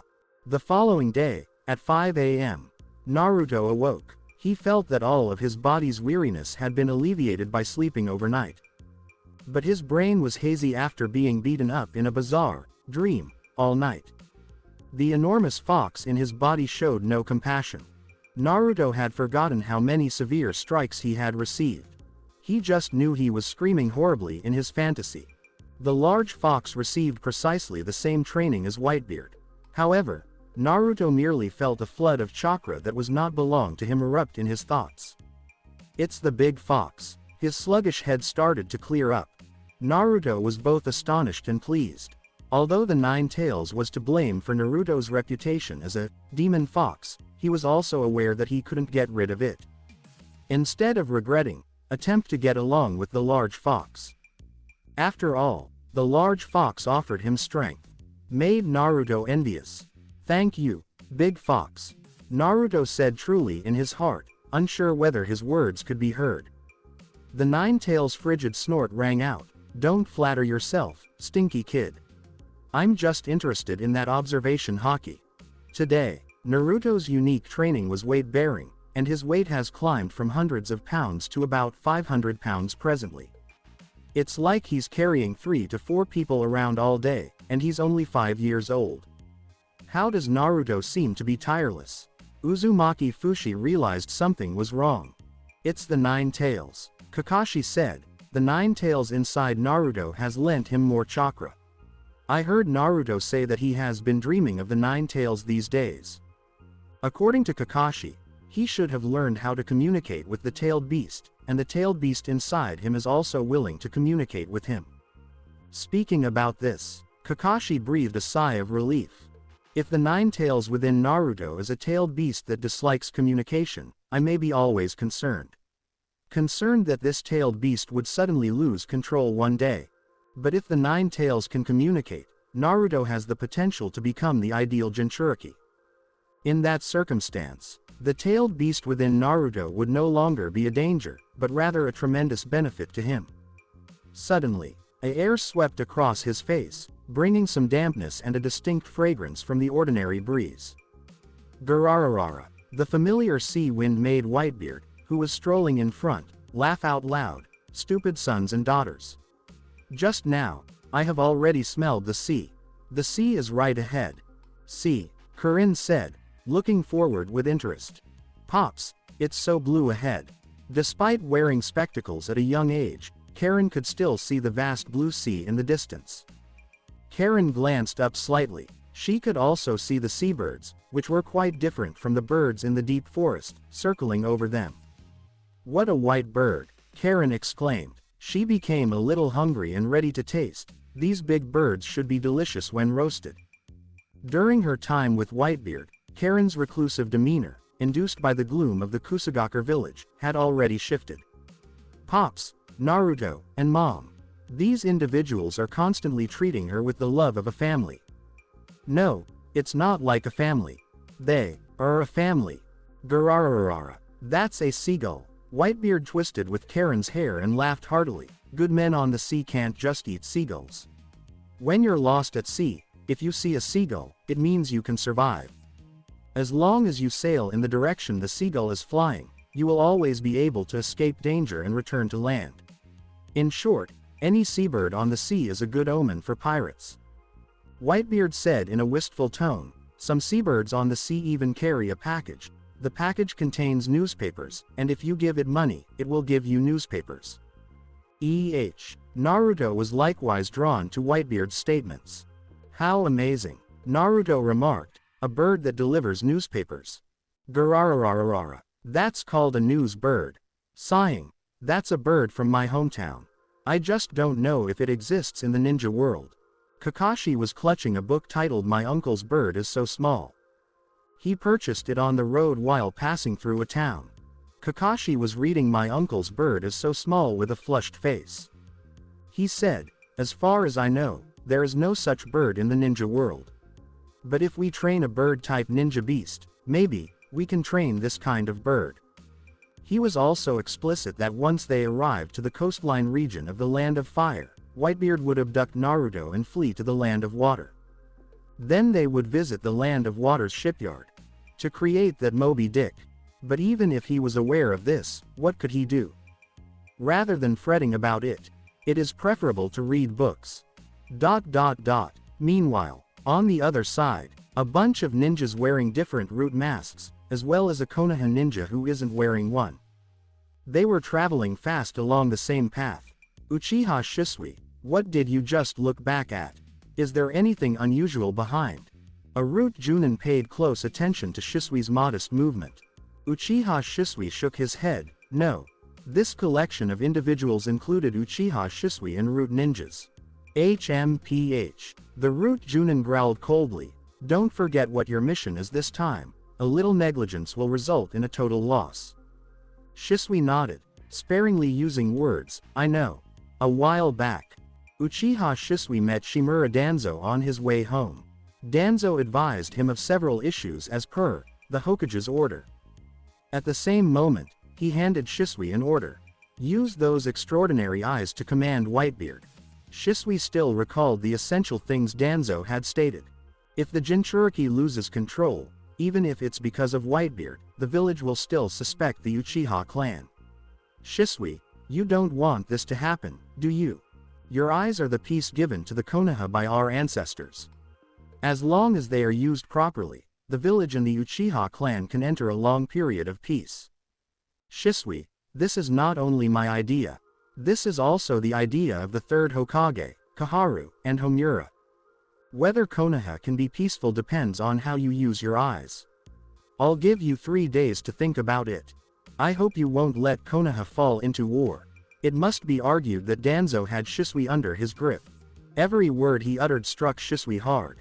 Shisui, on the other hand, had a persistent sense that something was wrong. After all, the root's reputation is bad. Something about the root does not seem right. Greater than. Shisui grimaced and said in his heart, I hope it's only a lie. Hokage-sama, Uchiha Shisui has been missing for quite some time. Inside the Hokage building, Konoha village, an Anbu ninja told Hiruzen Sarutobi, according to my knowledge, Uchiha Shisui had a private meeting with Danzo of the Root Division before he disappeared. My subordinate guesses that there must be a special connection between the two. If we search for information through these aspects, we should be able to find their whereabouts. However, when he said this, the Anbu ninja abruptly realized. The Hokage's expression remained the same. It seems that he was already aware of this. Tisk tisk, said Sarutobi Hiruzen as he smoked his pipe.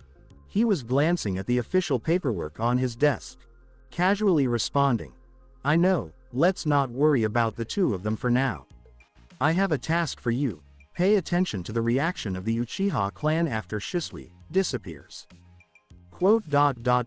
Yes, Hokage-sama. The Anbu ninja gave a brief nod. With a swish, he vanished. Only Sarutobi Hiruzen remained in the vacant office. He opened his eyes, turned to gaze out the window, and pinched the pipe with smoke spiraling up. Danzo, you finally chose to do this. Although Danzo didn't tell him much, Sarutobi Hiruzen understood exactly what Danzo was going to accomplish. Danzo simply said that he intended to utilize Shisui's sight to deal with Whitebeard. But Sarutobi Hiruzen believed that Danzo would achieve more than that, leading Shisui to a location remote from Konoha. Will Danzo just do it for Whitebeard and Naruto, given his character? Danzo, don't do something that gets me in trouble. Sarutobi Hiruzen inhaled a long breath of smoke. No other expression could be detected. Hokage-sama. Suddenly, the office door was shoved open, and Itachi ran in, worried. Hokage-sama, Shisui, is he okay? Sarutobi Hiruzen gave a faint grin. Don't worry, he said. Shisui and you are the future of the Uchiha clan, he will be fine. Sarutobi Hiruzen said, Danzo, he won't do something to him. Adding this last phrase, I cleared everything up. In a seaside town in the land of fire, Naruto, wearing a blindfold over his eyes, was repeatedly groping forward. This was also part of Whitebeard's preparation for Naruto's observation Haki, which enabled him to travel on the road without sight. Then there are the people of this town in the land of fire. They saw a pretty weird incident. A blind youngster with blonde hair, carrying a weight many times greater than his whole body, was wobbling down the town's route, periodically colliding with a wall head-on. A big guy with a massive physique, brandishing a large naginata, pursued the blonde youngster. A mother and daughter with red hair followed the giant hand in hand. A masked guy was also there, holding an eki book in one hand and the other in his pocket. Nobody dared to stand in front of these bizarre folks. Even when these weird people came, the town's residents were afraid to go outside. Only one by one did they dare to hide in their houses and open the window gaps, to avoid being approached by strange individuals. Whitebeard put too much pressure on these folks with his absurdly huge naginata. It makes people shiver. It's chilling. It feels like I'm being avoided like a plague god. Kakashi, with one dead fish eye, looked at a home next to him. His glance met the peeping eyes inside the home. The house's owner was immediately alarmed and swiftly closed the window. This extreme response rendered Kakashi powerless. It did not take long. Whitebeard grabbed Naruto by the back of his neck like a cat and hoisted him up, saying, "Stupid son. If you keep going, you'll fall." Naruto, who was blindfolded, looked surprised. He raised a piece of the dark cloth that covered his eyes. Naruto was taken aback. It's the sea. Naruto had never been to the ocean before, but he had seen images of it in the village, so he knew what it looked like. And there are so many boats. Naruto's eyes darted left and right, seeing both huge and tiny boats moored here. Hops, there must be at least 20 boats here. The tiniest boat could possibly only carry 1 or 2 passengers. The biggest boat could potentially accommodate 20 or 30 passengers. Garararara, is this what you call a lot? Whitebeard chuckled. These boats in my hometown, this is just the scale of a small fishing village. The huge waterfront of him. It sparked Whitebeard's thoughts. By this moment, Whitebeard quickly realized that Uzumaki Fushi appeared strange. She stood frozen at this point, her eyes fixed on the water, overwhelmed with nostalgia and distraction. Mom, it's hurt. Karin, whose little hand she was holding, reminded her faintly.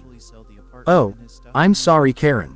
Uzumaki Fushi awoke and swiftly crouched down to inspect her daughter's hand. Does it hurt a lot? Mom will blow on it for you, and it won't hurt after blowing. Uzumaki Fushi blew onto Karin's palm. When she rose up, she saw that Whitebeard, Naruto, and Kakashi were all gazing at her. Big sister, what's wrong? Naruto inquired. I feel like you seem a bit upset. Even Naruto didn't understand why he felt Uzumaki Fushi's sadness. Because Uzumaki Fushi breathed deeply. Because I remembered what this place is. When I was a child, I escaped from the Uzushiogakure village. The first stop of my escape was a small town in the land of fire. Here, Here is that small town. She glanced around. I didn't expect, even after more than a decade, it hasn't changed much. If you sail in that direction from here, you can reach the Uzushiogakure village in less than a day. And then set off from Uzushiogakure village, you can reach the land of water in a few days. Uzumaki Fushi spoke. Although she is not a navigator, her experience escaping as a youngster taught her how distant the three are from one another. Huff. We're here. In the distance, behind Whitebeard and the others, figures emerged on the town's roofs. Most of them wore masks. Only Uchiha Shisui does not wear a mask. Whitebeard, Jinchuriki, Kakashi Hatake, a red-haired kid, and a red-haired woman. A root ninja put down his telescope and narrated the scenario, 5 people in total. We can ignore Kakashi Hatake, he's one of us from the Konohagakure village, he won't help Whitebeard. We can also ignore the Jinchuriki, after all, he's just a 5-year-old kid. What we need to deal with is Whitebeard, and those 2 red-haired women. The root ninja's tone was vicious. Uchiha Shisui, whether we can kill Whitebeard or not depends on you. Quote. Kill. Shisui glared at the root ninja. Danzo told me that I only needed to use the Sharingan to change Whitebeard's will, he never told me to kill Whitebeard. Shisui realized that all of the root ninjas were staring at him when he said this. That made him stiffen up.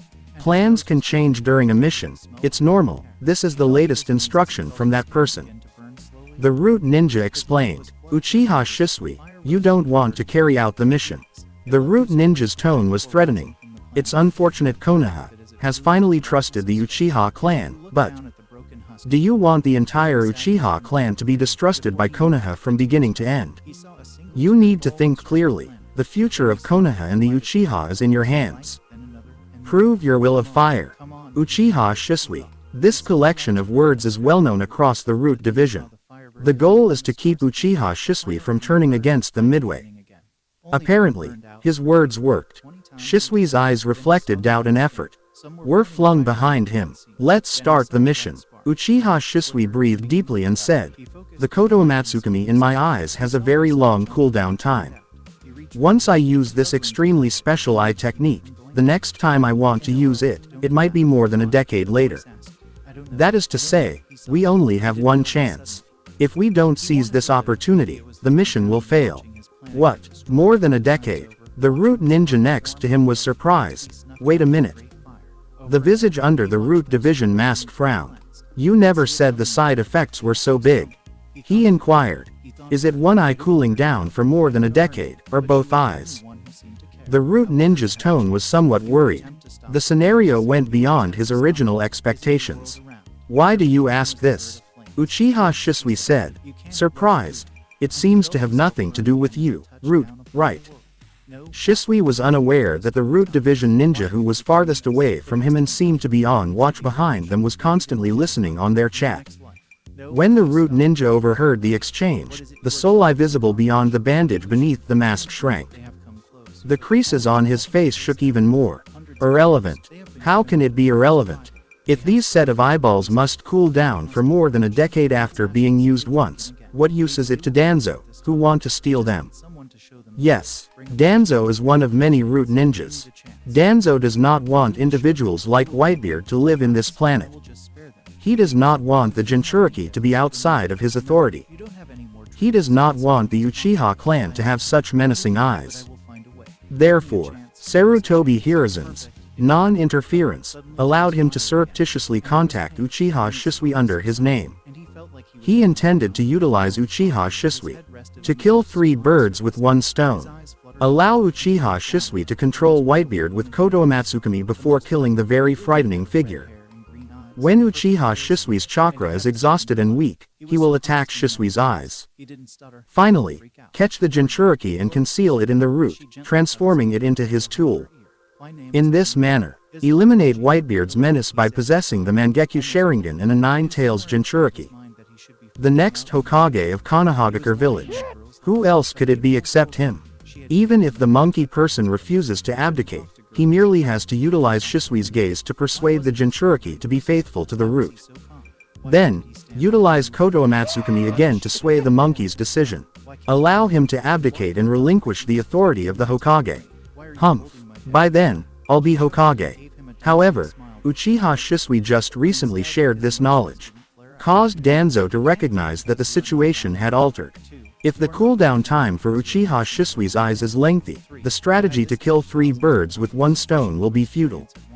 He can only choose 1 out of 3. Either don't take the eyes first and just murder a Whitebeard, or seize the eyes, grab the Jinchuriki, and go, or snatch the eyes and return to consummate his succession to the Hokage. Danzo's eyes narrowed slightly. Uchiha Shisui. Danzo, who was behind Shisui, suddenly darted forward and approached her.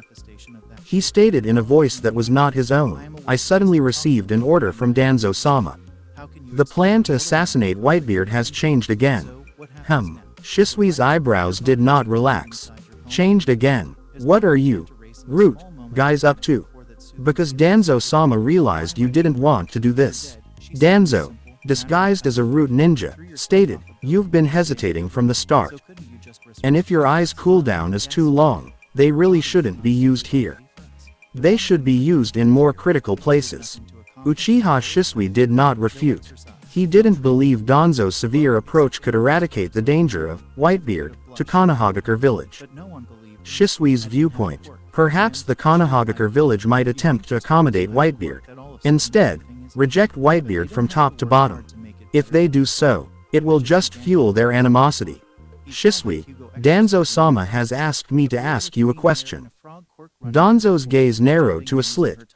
You once said that you wanted to use your eyes to change the will of the Uchiha clan leader to prevent the Uchiha clan's coup d'etat. Shisui's brow wrinkled further. He saw that the Root ninjas surrounding him were positioned strangely. Rather than stating they were going to hunt Whitebeard, it is more appropriate to say that they are gently enveloping him. Danzo cautiously removed his mask. With a wrinkled old visage, he questioned word for word, "Then how can you ensure that you won't use these special eyes to change my will?" In an instant, Danzo's deadly purpose exploded unexpectedly, revealing the frigid glow in his narrowed eyes. Under Shisui's stunned look, his right arm had already penetrated like a long spear, headed directly for his eyes. However, Danzo's frigid eyes lost concentration, and his fingers came to a halt only 2 millimeters from Shisui. Stopped gradually. Shisui's pair of scarlet eyes, the Mangekyu, were swirling wildly. "Actually, I've been guarding against you guys all along." Uchiha Shisui disregarded the Root members surrounding him because he was confident in his ability to teleport and in the Mangekyu Sharingan. "This is just an illusion." Puff. Shisui's eyes widened, and the twisting sensation in his inside organs almost had him vomit on the spot. Danzo hit Shisui 3 times in the belly, neck, and chest. His right hand came out again. Shisui's right eye is being directly targeted. Izanagi. Shisui's left eye glanced incredulously at Danzo, who was clutching a bleeding eyeball, and a smirk came on his face. "Originally, I planned to deal with Whitebeard first, then take your eyes. But the information you revealed made me feel that I can't wait. I suddenly feel that this eye shouldn't be wasted here, it can play a bigger role in my hands." Sharingan is not limited to the Uchihas, Danzo said as he unwrapped the bandage over his right eye. A 3-tomo Sharingan lost its shine. Completely scrapped. "I will use your 2 eyes to replace mine." Danzo's tone was savage. "Go. Take him down." Yes. The Root ninjas nearest to Shisui abruptly tossed numerous spherical balls beneath their feet. The spherical balls detonated with a boom. Strange smoke invaded the air. Shisui, whose eye socket was bleeding, smelled a little of smoke and felt a strong pain in his respiratory system, causing his expression to shift dramatically. "Poison. So, you've been prepared to kill me all along. Itachi, you guessed right after all." Shisui covered his aching right eye socket, cold perspiration streaming down his brow. "The village has never trusted me. No matter what I do, as long as I have these eyes, they will never trust me." His left eye blazed with resolve, and the 3-tomo transformed into the Mangekyu Sharingan. The pattern in his eyes shifted frantically. "Susanoo. ... Pops, you've been looking over there for a while, what's going on over there?" Naruto spotted Whitebeard staring into the distance. He also cast a questioning glance in that way. Suddenly, Naruto's eyes became wider. What is that? Naruto's shocked look saw a figure like a green skeleton rising in the distance. Even in broad daylight, the skeleton's form remained striking. The momentum even swept beyond Naruto. This causes Naruto's short hair to swing softly. Quote. What is that? Kakashi peered over, his eyes automatically contracting slightly. What is that thing? Kakashi had never seen Susanoo, despite the fact that one of his eyes was a Mangekyo Sharingan.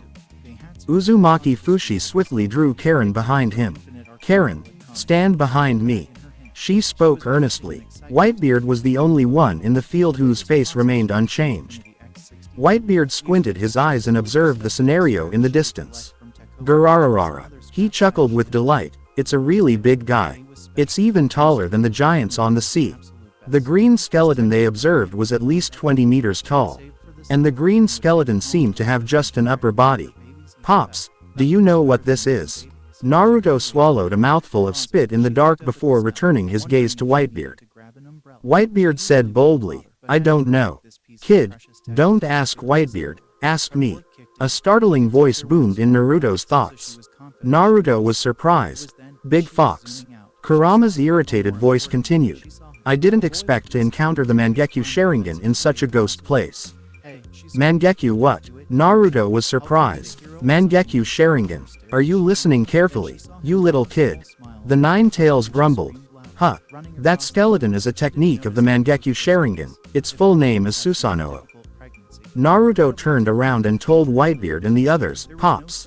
The big fox said, that is the Mangekyo Sharingan's Susanoo. Nine Tails' eyelids jumped abruptly. It gritted its teeth for a time. This smelly child. Why reveal it so quickly?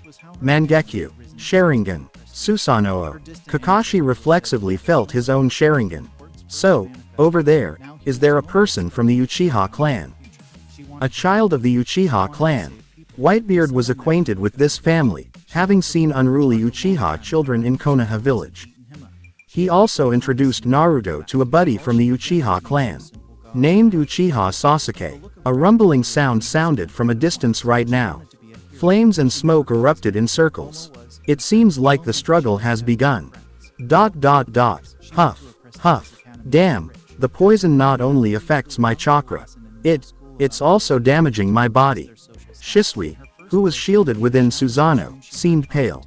He was down on one knee and sweating excessively.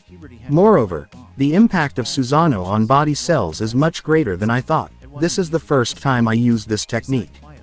At this point, the area where he and the root were was in disarray. There were flames and dense smoke everywhere, and trenches of varied depths were scattered throughout the ground. Many structures had fallen, leaving ruins. There were several shouts and wails from individuals. This made Shisui extremely hesitant to act. He hesitated to make a move. There were also many corpses nearby. Some were civilians, some were ninjas. The number of root ninjas, which had previously surpassed 10, has now been reduced to only 5 as they strive to halt Shisui. Uchiha Shisui, you are indeed an anomaly of the Uchiha clan. Even at the moment of death, you still want to deliberately avoid those civilians. Danzo took a calm glance at Susanoo. He still had Shisui's eye in his palm. It's a pity that you have an eye that I want. Then he said, I didn't expect the Mangekyo Sharingan to have this kind of power. Thanks for your sacrifice. After your 2 eyes belong to me, I will inherit this power and use it properly. Quote. Shisui panted heavily. He was glancing at Danzo. The ripping anguish in every cell in his body, as well as the increasingly unstable chakra, made him understand Susanoo couldn't hang on for much longer. Maybe. It cannot barely hold on for 10 seconds. In 10 seconds, he may be able to deal with the few root ninjas around Danzo, but not with Danzo himself. No, he just cannot allow both eyeballs fall into Danzo's grasp. If this ambitious guy had 2 Mangekyo Sharingans, he will undoubtedly do something horrible. But where can he run? Wait. Shisui summoned an unexpected burst of power, restrained the poisons in his body, controlled the green Susanoo, and decisively fought Danzo and others. HMPH. Your motions have slowed down. Danzo evaded Susanoo's strike, and just as he was going to say anything, he realized Susanoo had vanished. He even saw Uchiha Shisui's unexpected fall on the ground. Exhausted. Danzo's countenance froze the following minute as Shisui hopped into a cloud of smoke after collapsing on the ground. As if it were only a delusion. Damn, Shisui. Danzo clenched his teeth and said, "Chase him. We can't let him run." Shisui's recklessness resulted in one Mangekyo Sharingan falling into Danzo's hands, and he didn't want the second Sharingan to fall into the opponent's hands too. So he ran. Shisui knew where to run. Despite the anguish in his body, he went with all his effort to the shore, where there stood Whitebeard and Hitaki Kakashi. Especially Hitaki Kakashi, a man of the third Hokage who would never conspire with Danzo. Perhaps this is a chance to survive. Faster. Even faster. Shisui's breathing has become difficult as a result of the chemicals he has absorbed. Susanoo's one eye was forced open, forcing countless cells in his body to scream excruciating howls. His lips had become black. The right eye is still bleeding. The sight before him started to blur. Shisui realized that the issue was with his awareness, not with his Sharingan. His awareness is slipping. He could depend on his eyesight for the first few seconds, but then he had to rely on his brain's recollection. Throughout this time, he fell multiple times by mistake. But he rapidly rose. Until he abruptly smacked his head on something extremely hard. He immediately struck his head and bled, and his awareness, which had compressed into a line, collapsed on the spot as a result of the accident. His eyesight was completely dark. His awareness sank. He fainted on the spot. Shisui collapsed in 2 seconds after hearing a little voice yelling in distress. "Pops, someone ran into your Naginata. So why is there so much blood on him?" This was Naruto's voice. Whitebeard gazed down at Shisui, who was comatose on the ground. Shisui's physique had a striking Uchiha clan insignia. He then glanced forward. He saw that the root ninjas had already raced over here, but they didn't make a move since they all recognized Whitebeard. For the residents of the Leaf Village, everyone knows who Whitebeard is. Their root. Kakashi immediately recognized the identity of these people. Their masks vary from those of the Anbu. Wait, that's Shimura Danzo. Kakashi's eyes expanded slightly. So who is this? Kakashi bent down, twisted Shisui's head, and allowed Shisui to turn to the side. Kakashi's pupils immediately shrank as he saw a familiar face, Uchiha Shisui. Root. Whitebeard didn't care who Uchiha Shisui was.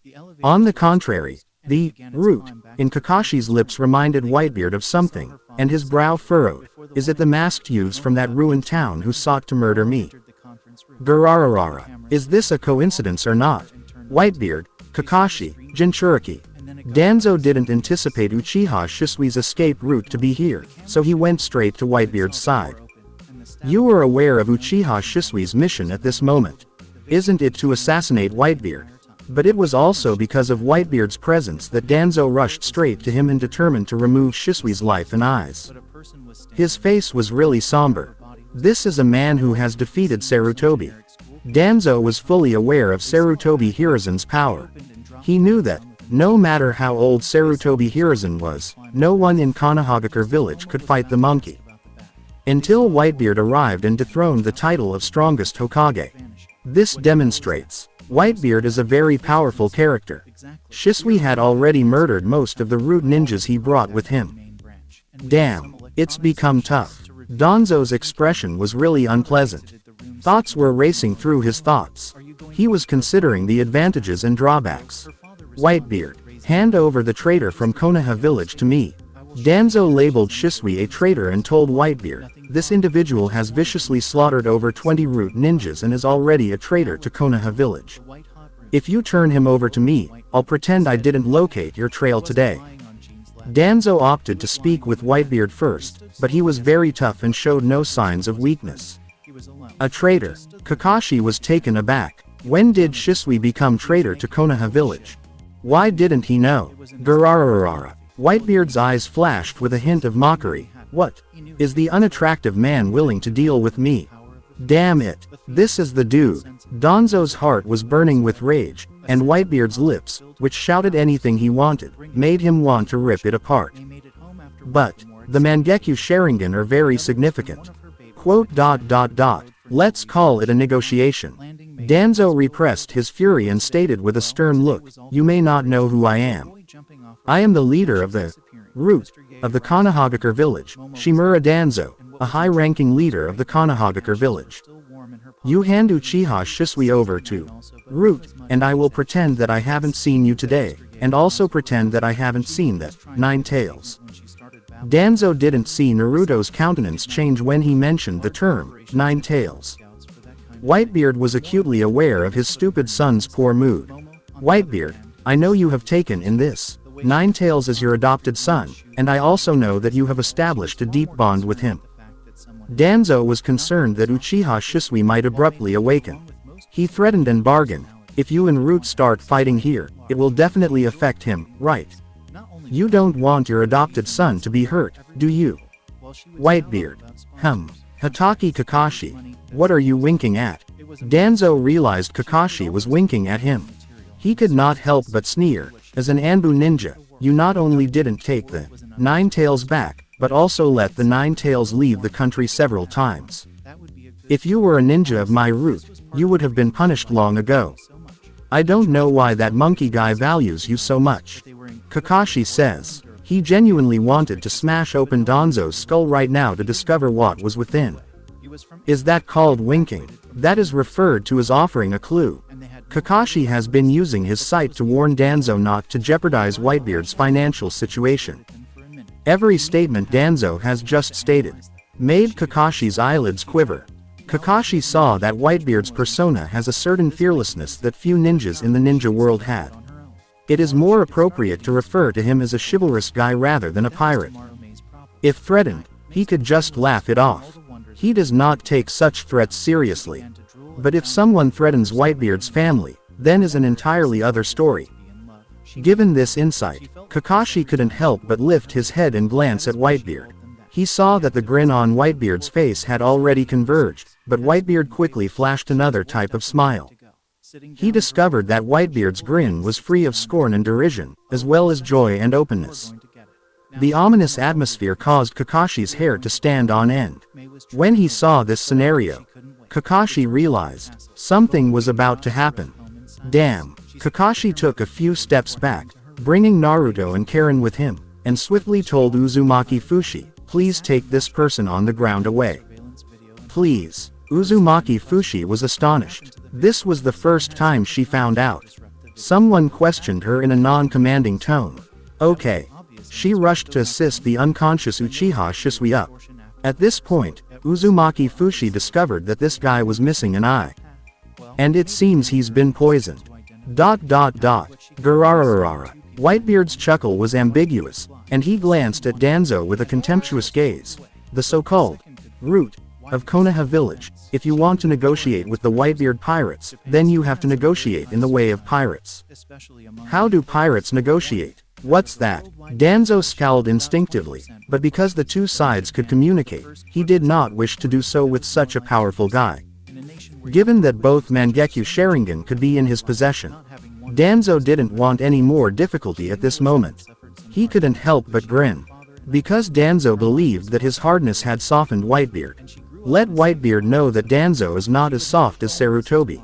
Sarutobi, oh Sarutobi, the Whitebeard that you can't manage pales in comparison to me. You are ancient, alright. Danzo cleared his head, nodded, and added, "In that case, let's negotiate as you said. Then, you should give your..." Danzo had not completed his sentence. The root ninja next to him shifted his expression.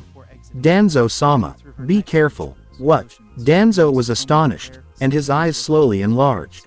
Because he saw Whitebeard had already taken up an enormous naginata and was ferociously slicing at Danzo.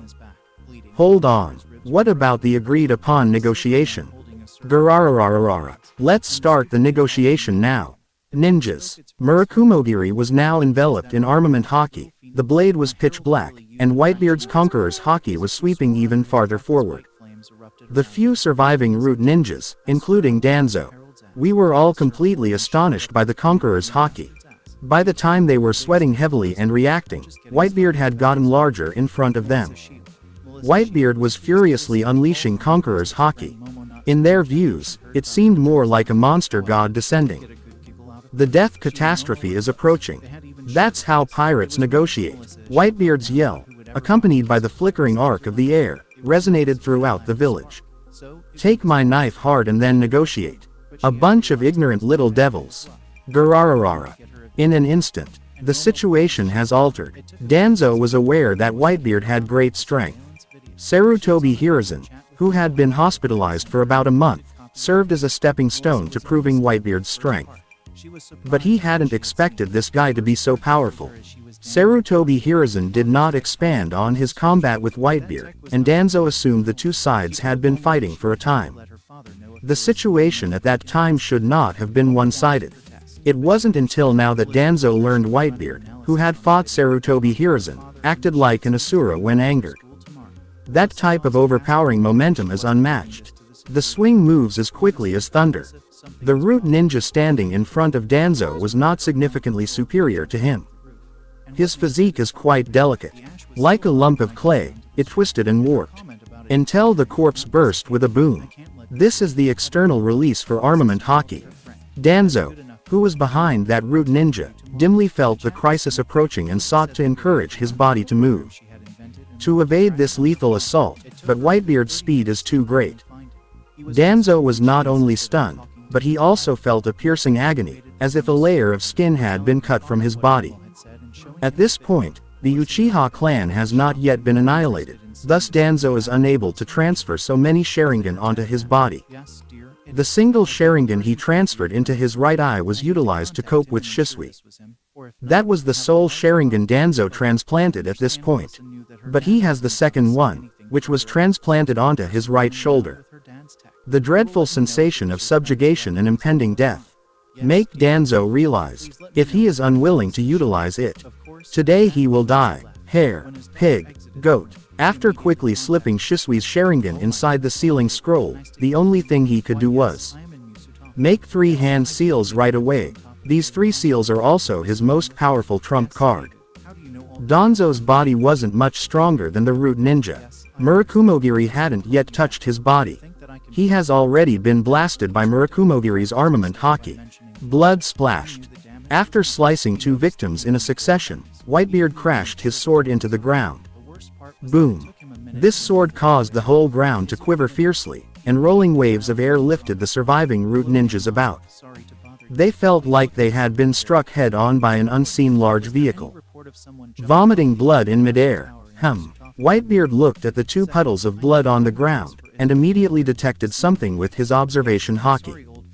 Without hesitation, he punched his left hand back. Poof. Danzo, who came behind Whitebeard with a kunai, intended to plunge it into Whitebeard's neck. Whitebeard was able to locate him, which was absolutely unexpected. Whitebeard's fist knocked him unconscious.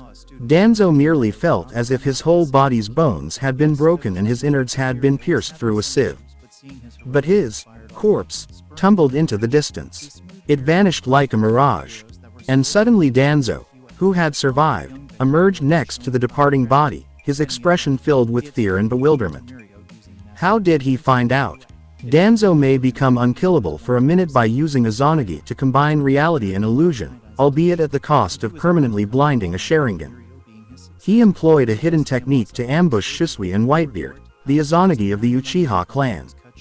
However, what Danzo didn't anticipate was, Shisui couldn't discover the Izanagi, but Whitebeard saw through it right away. How did he see it? What an incredible perception. Is Whitebeard a sensory ninja? Garararara. Whitebeard's chuckle was full of interest. I can be sure that I have killed you twice, but each time, you can live again. The ninjutsu in ninja world is really weird. Danzo tightened his teeth after hearing Whitebeard's tone, which he wasn't sure was praise or derision. Damn it, only 50 seconds left. The Izanagi I used was ineffective. I couldn't just murder Whitebeard. Danzo's heart was set. I am invincible in these 50 seconds. Shisui has fallen into my hands, let alone you, Whitebeard. Wind release. Danzo rapidly produced hand seals with both hands before finally opening his lips and saying, "Vacuum wave." He spat out a crescent-shaped wind blade. It's almost 10 meters long. The slim, mink-like white wind blade is heading directly toward Whitebeard. Swordsman's slash. The familiar image caused Whitebeard to raise his eyebrows, and the grin on his face got more affluent. A slash spit out from the mouth. It really gives people a sense of nostalgia. Garararara. With Whitebeard's boisterous laughter, the naginata in his grasp cut in the air. Buzz. The wind pressure generated by the sword appeared to precisely match the breath of all things, and Whitebeard slashed forth the visible slash wave. Danzo's vacuum wave was shorter, even thicker than Danzo's vacuum wave. When the two connected in midair, Danzo was surprised to discover that the vacuum wave ninjutsu he spat forth had been destroyed by a sword. Furthermore, he found no traces of chakra in the cut that Whitebeard had made. What is that? What kind of ninjutsu is that? Danzo's pupils shrunk instantly. He didn't care to evade the cut, and let the slash shred him with unabated force. His body was ripped apart. The next second, he appeared not far ahead of Whitebeard. His thumb had been chewed through. Summoning jutsu. Baku. Bang. An enormous summoned beast materialized in front of Whitebeard, and Danzo stood on top of its head. The summoned Baku did not hesitate to assault Whitebeard. Its keen claws headed directly for Whitebeard. Garararara. Whitebeard said, shocked, "I thought you ninjas could only summon cats, dogs, and monkeys. Can you actually summon such a big beast?" Kakashi, lurking far behind, muttered. Whitebeard did not dodge when confronted with Baku's claws, which were larger than his own. Instead, he pushed up with one hand. Bang! The enormous force of the massive summoned beast broke the earth under Whitebeard's boots. However, it was astonishing that Whitebeard was able to withstand this power. And it was just with one hand. But when compared to the sea kings in the ocean, your summoned beast is no different from a small mouse. Whitebeard's slightly bent arm applied a little effort, and he really raised Baku's massive bulk, causing Baku's limbs to become unsteady. Baku faltered and withdrew several feet, its enormous eyes filled with astonishment as it peered at Whitebeard. Danzo, what type of monster have you triggered? Baku is unable to talk, but can interact with ghosts. Its tone was both shocking and magnificent. Quote. I don't want to encounter him either. Baku, I only have 30 seconds left, quickly show your most powerful ability. Danzo's look was terrible. Understood. Baku lunged at Whitebeard, opening his lips wide and releasing a frightening suction. Many items in front of Baku, including saltwater, were sucked up. Its large mouth is like an unseen black hole, ferociously devouring everything in its path. Even Kakashi and others were lurking in the distance. They all sucked. What's going on? Naruto felt his feet lift off the ground. He was afraid and wanted to grip some big items beside him, but there were none. Wah! Naruto, Kakashi, Karin and Fushi. They were all sucked up from the earth. Snake, boar, sheep, earth release, earth flow wall. Kakashi created hand seals with both hands, and a thick earth wall appeared in front of him instantly. The dirt wall scarcely obstructed Baku's suction. Allow Kakashi and others to fall to the ground. Almost got eaten. Naruto's expression was filled with lingering anxieties as he saw Karin next to him, appearing surprised behind him. Look behind. Karin pointed to the water behind him, her small white face filled with astonishment. Several folks glanced back right away. They were instantly terrified. Mengmeng scooped up the rolling waves like a big wave, which seemed to be at least 10 meters high and sucked up countless marine fish. No wonder he could become a teammate of the third Hokage, the summoning beast he summoned is so exaggerated. Kakashi's forehead dripped a few drips of chilly perspiration. He believes that even if Danzo could not defeat third Hokage, it won't get any worse. Kakashi-san, the sea water is coming.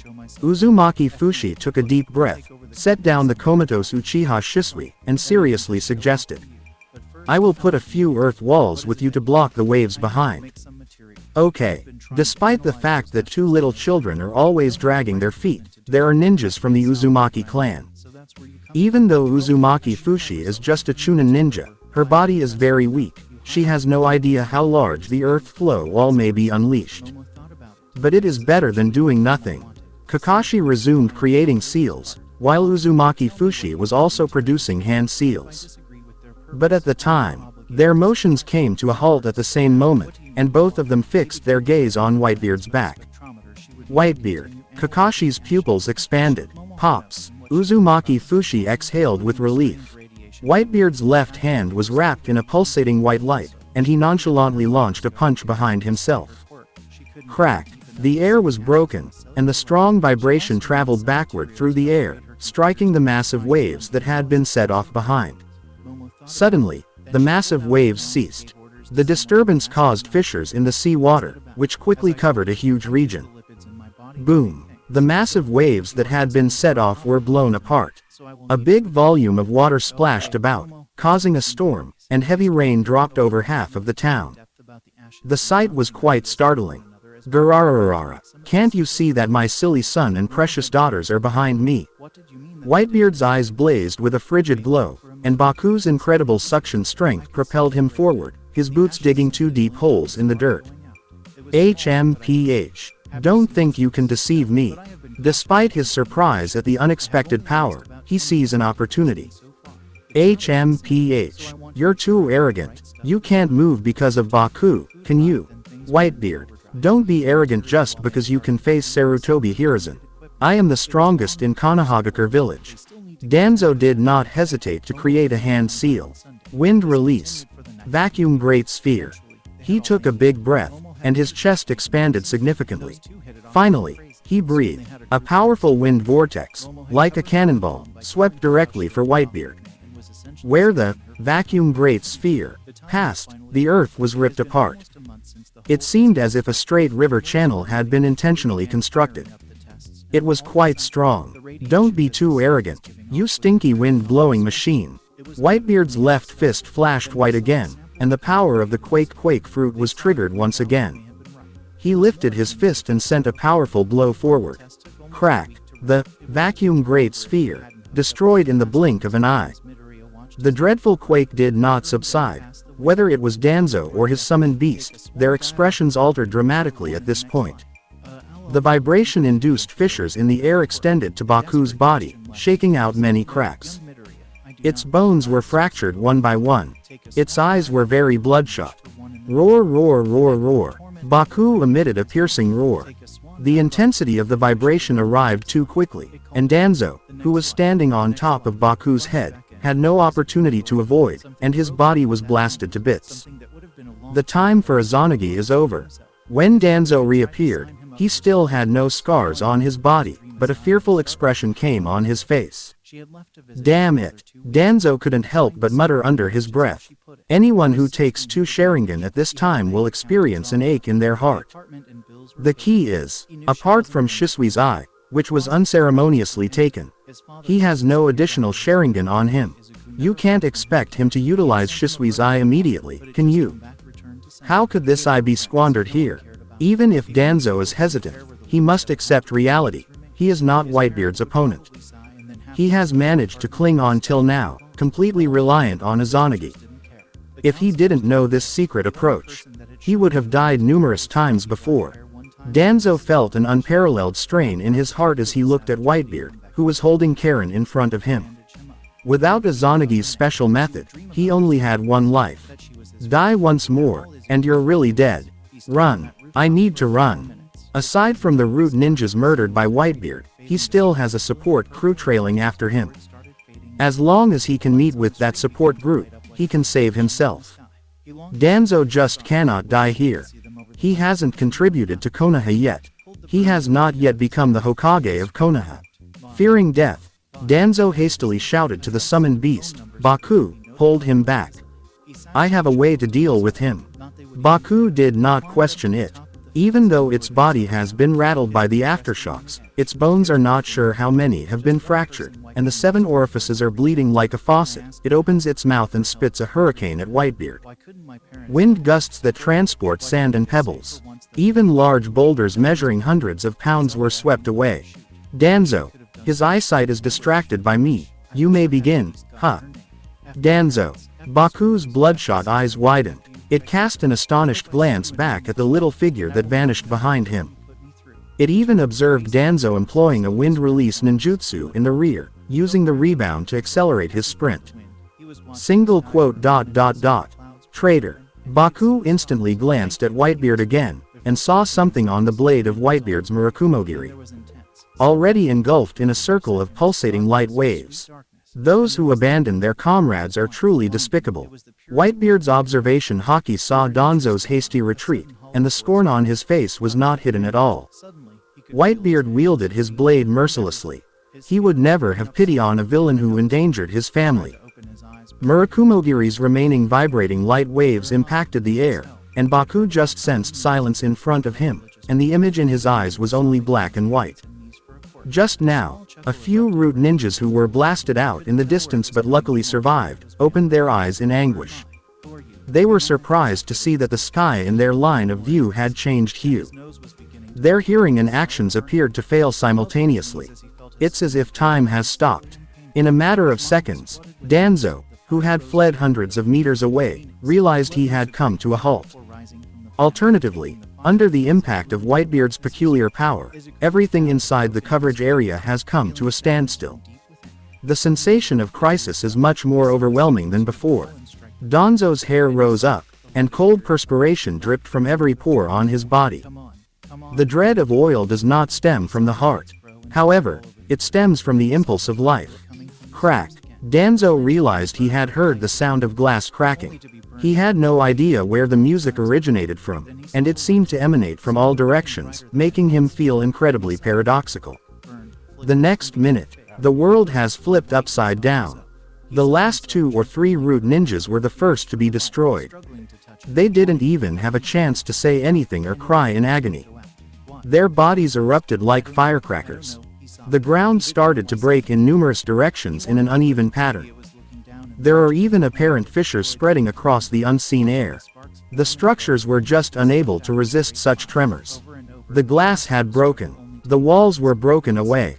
Until it collapsed. Actually, there is no need to worry about the residents in the home since while the root was seeking Uchiha Shisui, the ninjutsu and toxic smoke it spewed poisoned everyone in the neighborhood. The highly radical root is unconcerned about how its actions may affect regular citizens. Danzo didn't warn Baku at all. It is now the most damaged. Because it's nearest to Whitebeard. Hooah. Baku's massive bulk vomits blood at the rate of a fountain. The vibrating force of the quake fruit snapped its limbs, exposing the tendons within and the attached skin. The large body exhibits various degrees of twisted position. Each bone in the body is smashed one by one. Even some bone pieces ripped through the tissue and skin and were expelled from the body. Until, bang, Kakashi, Naruto, Fushi, and Karin were astonished in the background. Danzo's summoning beast, Baku, just like a balloon that has been filled to its maximum capacity yet continues to expand. The body exploded. After fleeing several hundred meters, Danzo felt something was wrong when he heard the sound of smashing glass. His premonition. It came true. His escape speed was really rapid. Whitebeard had already ran a kilometer before swinging his sword. However, the quest of the quake fruit moved even quicker. The coverage of the quake fruit was above his expectations. This sensation of urgency almost killed Danzo. Earth release. Super hardening technique. Danzo had no idea that at this time of stress, he had employed the same ninjutsu as Sarutobi Hiruzen. His skin started to seem stone-like, as hard as an iron block. The stone-like substance began to spread from his head downwards. But after it had spread to his waist, the power of the vibration was already present. In the next instant, Danzo felt as if everything around him was flipping upside down. His body was whirling. The enormous force even blew him away, spilling blood from his lips and nose. His teeth were smashed, and bits of teeth cut deeply into his mouth. His clothing were destroyed, too. The bandages wrapped around his torso also ripped off, showing an arm concealed within, giving onlookers an odd sensation. This is an arm where Hashirama's cells haven't completely united. On the arm, there is a Sharingan eye that has lost its shine. This is the Izanagi that he squandered. Ah ah ah ah. Danzo let out a succession of piercing cries with a gloomy expression. He was dismayed to learn that his super hardening technique was too late. The chakra had not yet reached his lower body. He could only stare as his legs burst into a spray of blood that splattered in all directions. My legs. Danzo had barely enough time to yell these 3 words. The incredible power of vibration had already spread throughout his whole body. His head felt like it had been kneaded hundreds of times by hand, and his awareness crashed with a buzz. Half of his body was thrown out, like a ripped sack. The half body, like a cannonball, soared a kilometer distance before rolling hundreds of times on the ground. It happened to be embedded in a crevice in the earth that had been shaken open. Half of his body was wedged right into this crack. Only then did the rolling trend cease. Danzo's head hung down. His vigor was disappearing. In the instant before Danzo's awareness collapsed, he had just one thought. The opponent the monkey had encountered was scary. Doesn't Whitebeard suffer from a variety of serious illnesses? ... Meanwhile, not far distant. Initially, a route support crew of approximately 9 individuals rushed into the forest towards the front. The little village in the distance was already visible with the naked eye. Then the following second, the root ninja's pupils immediately shrank, because they saw the region in the distant undergoing catastrophic upheaval. Even from this position, the thick atmospheric fissures were plainly visible. Everyone stared at each other. Go save Danzo-sama. This remark, although not said by any root department ninja, was the first idea that occurred to their thoughts. They dashed into the burnt land ahead, where dust was flying. One of the root ninjas summoned a ninja dog. Find this smell. The root department ninja who called the ninja dog brought out a pen containing Danzo's scent and let the ninja dog to sniff it. The ninja dog first smelled the pen pulled out by the root ninja. Then it smelled about in every way. Woof woof woof. It abruptly rushed in one way. Follow. The root ninja's voice lacked passion. They followed the ninja dog for a few minutes. They came to a sudden halt. Because the ninja dog has stopped. Over there, a root ninja pointed to a spot in the east where a crack had spread from someplace, and they could see a person caught in the fissure. Even though the individual caught in the crack was not dressed, and the hair droops down like a beggar, it seems quite appealing. But this squad of root ninjas can certify that it's Danzo-sama. They raced over. Some root ninjas stood to Danzo's left and right. Some root ninjas were aware of the movements surrounding them. One of the root shinobi grabbed Danzo's neck with his finger and instantly issued instructions to the 2 individuals next to him. Danzo-sama has not been killed. Quickly pull him out of the crack. Medical ninjas immediately treat Danzo-sama on the spot. 2 root chunin each supported Danzo's left and right arms. When they dragged Danzo up with vigor, they quickly realized that something felt odd. Each root ninja directed their eyes regarding Danzo, or to say, on Danzo's lower body, Danzo-sama's legs and reproductive organs. They're all gone. One of the root ninjas, who was trained as a killing machine, stated, his tone wavering for the first time. He couldn't fathom the shock. Then he instantly responded. Quick, stop the bleeding for Danzo-sama. Hurry and rescue Danzo-sama. At this moment, just Danzo's top half was hanging weakly. Blood was slowly flowing from his 7 orifices, and his mouth was partially open, displaying a mouthful of smashed teeth. If it wasn't for the Hashirama cells that hadn't completely merged, his life would have already ended. ... After things calmed down. That's really exaggerated. Kakashi wandered through the wrecked beach village, his stunned gaze roaming around. This village is at least 1/4 the size of Konoha. But in the blink of an eye, it's changed into this. Shimura Danzo's summoning beasts have all been shattered into a rain of blood. Just how powerful is Whitebeard? Is the combined might of the 3rd Hokage and Danzo couldn't match him. Just when Kakashi was deep in meditation, he abruptly stopped. He squatted down. Because there was a corpse on the ground in front of Kakashi, but it was not from the root department, but rather a civilian. It's a poison gas bomb thrown by the root while they were chasing Uchiha Shisui. Kakashi glanced at the corpse on the ground with black lips. Kakashi exhaled. He pulled out a handkerchief and covered the corpse's face. The route is really extreme. Even Kakashi, who was like this, had a few dark eyes. Does the village have to tolerate the existence of such an organization? On the other side, Uzumaki Fushi is utilizing her subpar medical ninjutsu on Uchiha Shisui. The Kusagakure village compelled Uzumaki Fushi to study some medical ninjutsu after using him as a medical blood bag in the past. Although the medicinal ninjutsu of Kusagakure village is really weak, she couldn't learn anything else than that. But it is better than nothing. Uzumaki Fushi is also the only ninja here that understands medical ninjutsu. Karin, can you see the trajectory of my chakra? Uzumaki Fushi, who was sweating heavily, turned her head to gaze at Karin next to her and gently taught her, this is AC level medical ninjutsu. If Karin learns it, you will be a barely qualified medical ninja in the future. Uzumaki Fushi wishes for herself and her daughter to take a supporting role in the Whitebeard pirate group. She believes that the Whitebeard pirate group lacks medical ninjas. Perhaps she and her daughter are both Uzumaki, perfect for serving as medical ninjas aboard the ship. After all, the Uzumaki clan has a highly unique lineage. Even if they are unable to study sophisticated medical ninjutsu, they may use their particular blood to cure some injuries and diseases in their family members. Mom, is it like this? Karin pondered for a bit, trying to accomplish what Uzumaki Fushi stated. As a consequence, the chakra poured from her palm. You're wrong. Don't be impatient. Uzumaki Fushi replied with a soft grin. Mom believes Karin can learn. Yes, Karin said, nodding enthusiastically. Her serious expression stated, I want to be like Naruto in the future, eat a lot of meat every day, and learn ninjutsu with my mother and Uncle Kakashi.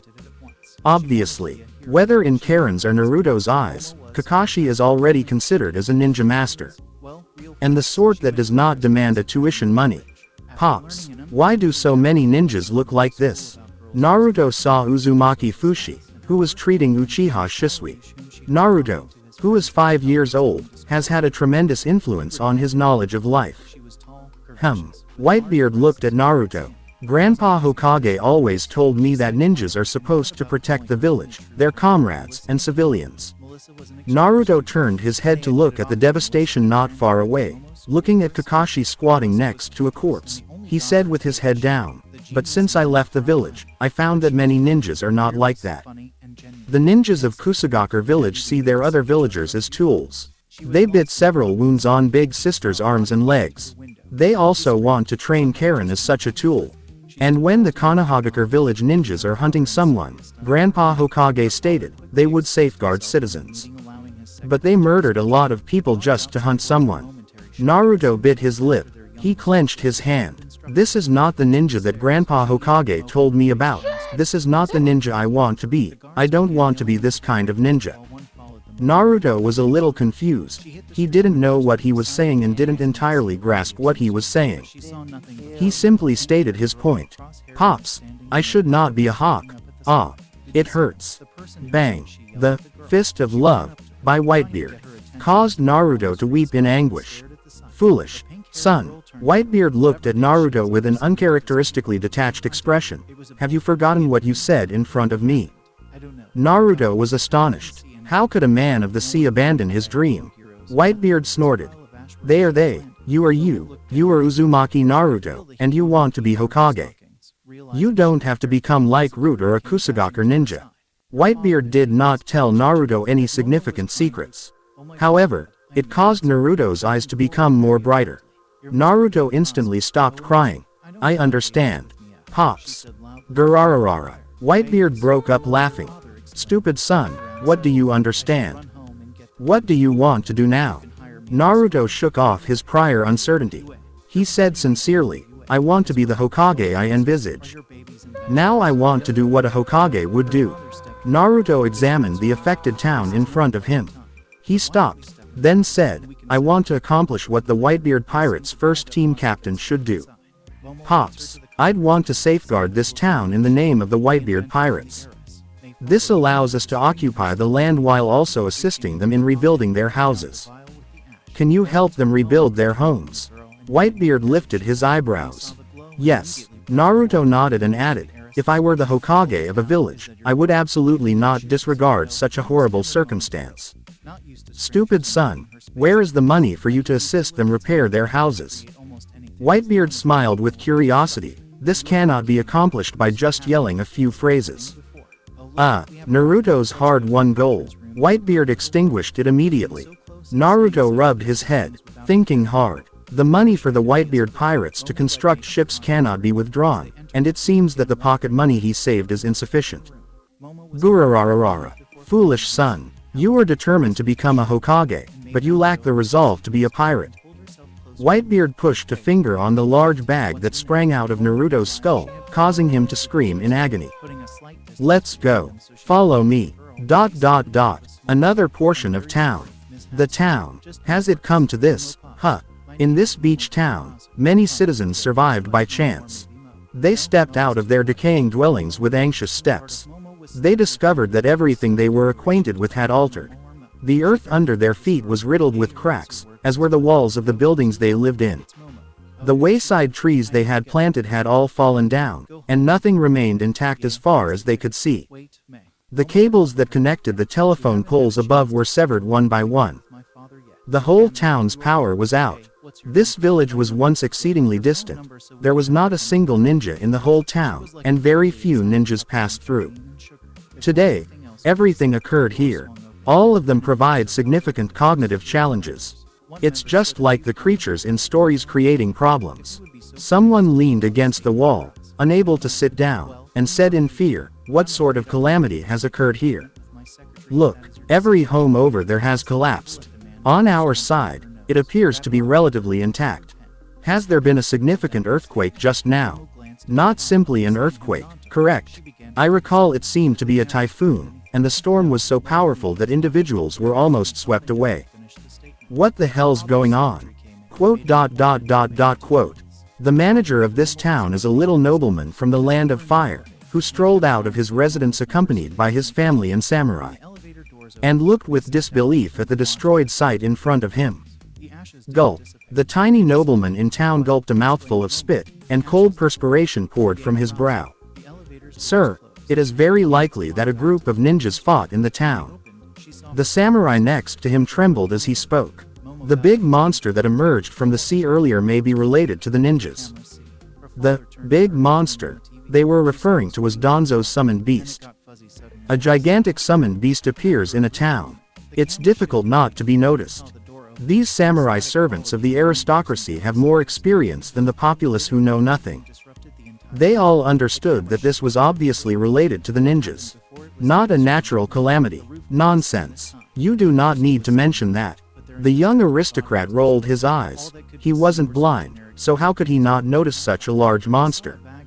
Sir, the whole town has suffered such a big damage, we may have to fund the reconstruction of the town. A servant wiped the chilly perspiration from his brow. A preliminary estimate, I'm afraid it will not be less than 40 million ryo. What? 40 million ryo? The young nobleman's eyes widened, and his voice increased several levels. 40 million ryo, isn't it just asking for his life? It is the citizens whose homes fell and who were injured, it has nothing to do with me. He said forcefully. The servant reminded him weakly. Sir, you have political authority, but you also have duties and obligations. If you don't support it, I fear you'll be surrounded by people. HMPH. What am I keeping you for? The young nobleman said. Can't you drive them away when they arrive to the door? They are merely a group of unarmed citizens. If that doesn't work, I can still hire the Konoha ninjas to come and take them down. It just takes a few 100,000 ryo to bring some shunin over. He just wanted to say something different. He realized something was awry. He saw that the many samurai defending him, as well as the servant speaking, were gazing at something behind him with ghost-seeing eyes. He had a faint sensation that something was awry. He turned his head mechanically. Hiss. This movement of the head made him gasp. Whitebeard's beefy stature in this distant location might have a significant visual impression. The aura emitted by Whitebeard. It instills deep terror in people's hearts. Thump, thump, thump. The town's tiny aristocrat was terrified as he stepped upon the wooden platform and continued to flee, a film of cold perspiration dripping down his cheeks. Sweat poured from his chin and dropped to the ground. His expression was filled with astonishment and dread. "Little nobleman, are you the manager of this establishment?" Whitebeard spoke first, before the other person could respond. He had encountered a few aristocrats and daimyos in the ninja world. Whitebeard discovered that these ninja nobility were simple to identify since their attire were rather hideous. It reminded him of the outfits from the Land of Fire. Their attire styles are extremely similar. Yes, yes. In response to Whitebeard's query, the tiny nobleman refused to play any pranks. Garararara. Whitebeard grinned. "Little aristocratic brat, I'm a pirate, commander of the Whitebeard pirates. Do you know what the ruler of a seashore town should do when the Whitebeard pirates show up? Resist the pirates, then ask the ninjas for assistance." The two concepts mentioned above came to the young nobleman's head automatically. But he did not dare to say it. He was frightened of being killed. The Murakumogiri in Whitebeard's palm gave him no reason to resist. Instead, he said, Should we give the pirates treasures?" Suddenly, a tragedy struck the village, and a gigantic pirate emerged, leaving him with no choice than to accept his terrible luck. However, offering a treasure to a pirate would surely just cost a few million ryo, and the other side would be pleased, right?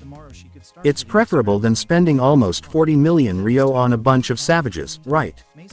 Garararara. You only got half right. Whitebeard chuckled heartily and continued, "The solution should be to rally the whole town behind the flag of the Whitebeard pirates. You aristocratic brats, from today, this town belongs to the Whitebeard pirates." Whitebeard's Murakumogiri became caught in the earth. At the same moment as the dull sound, the whole earth shook, causing spider web-like fissures.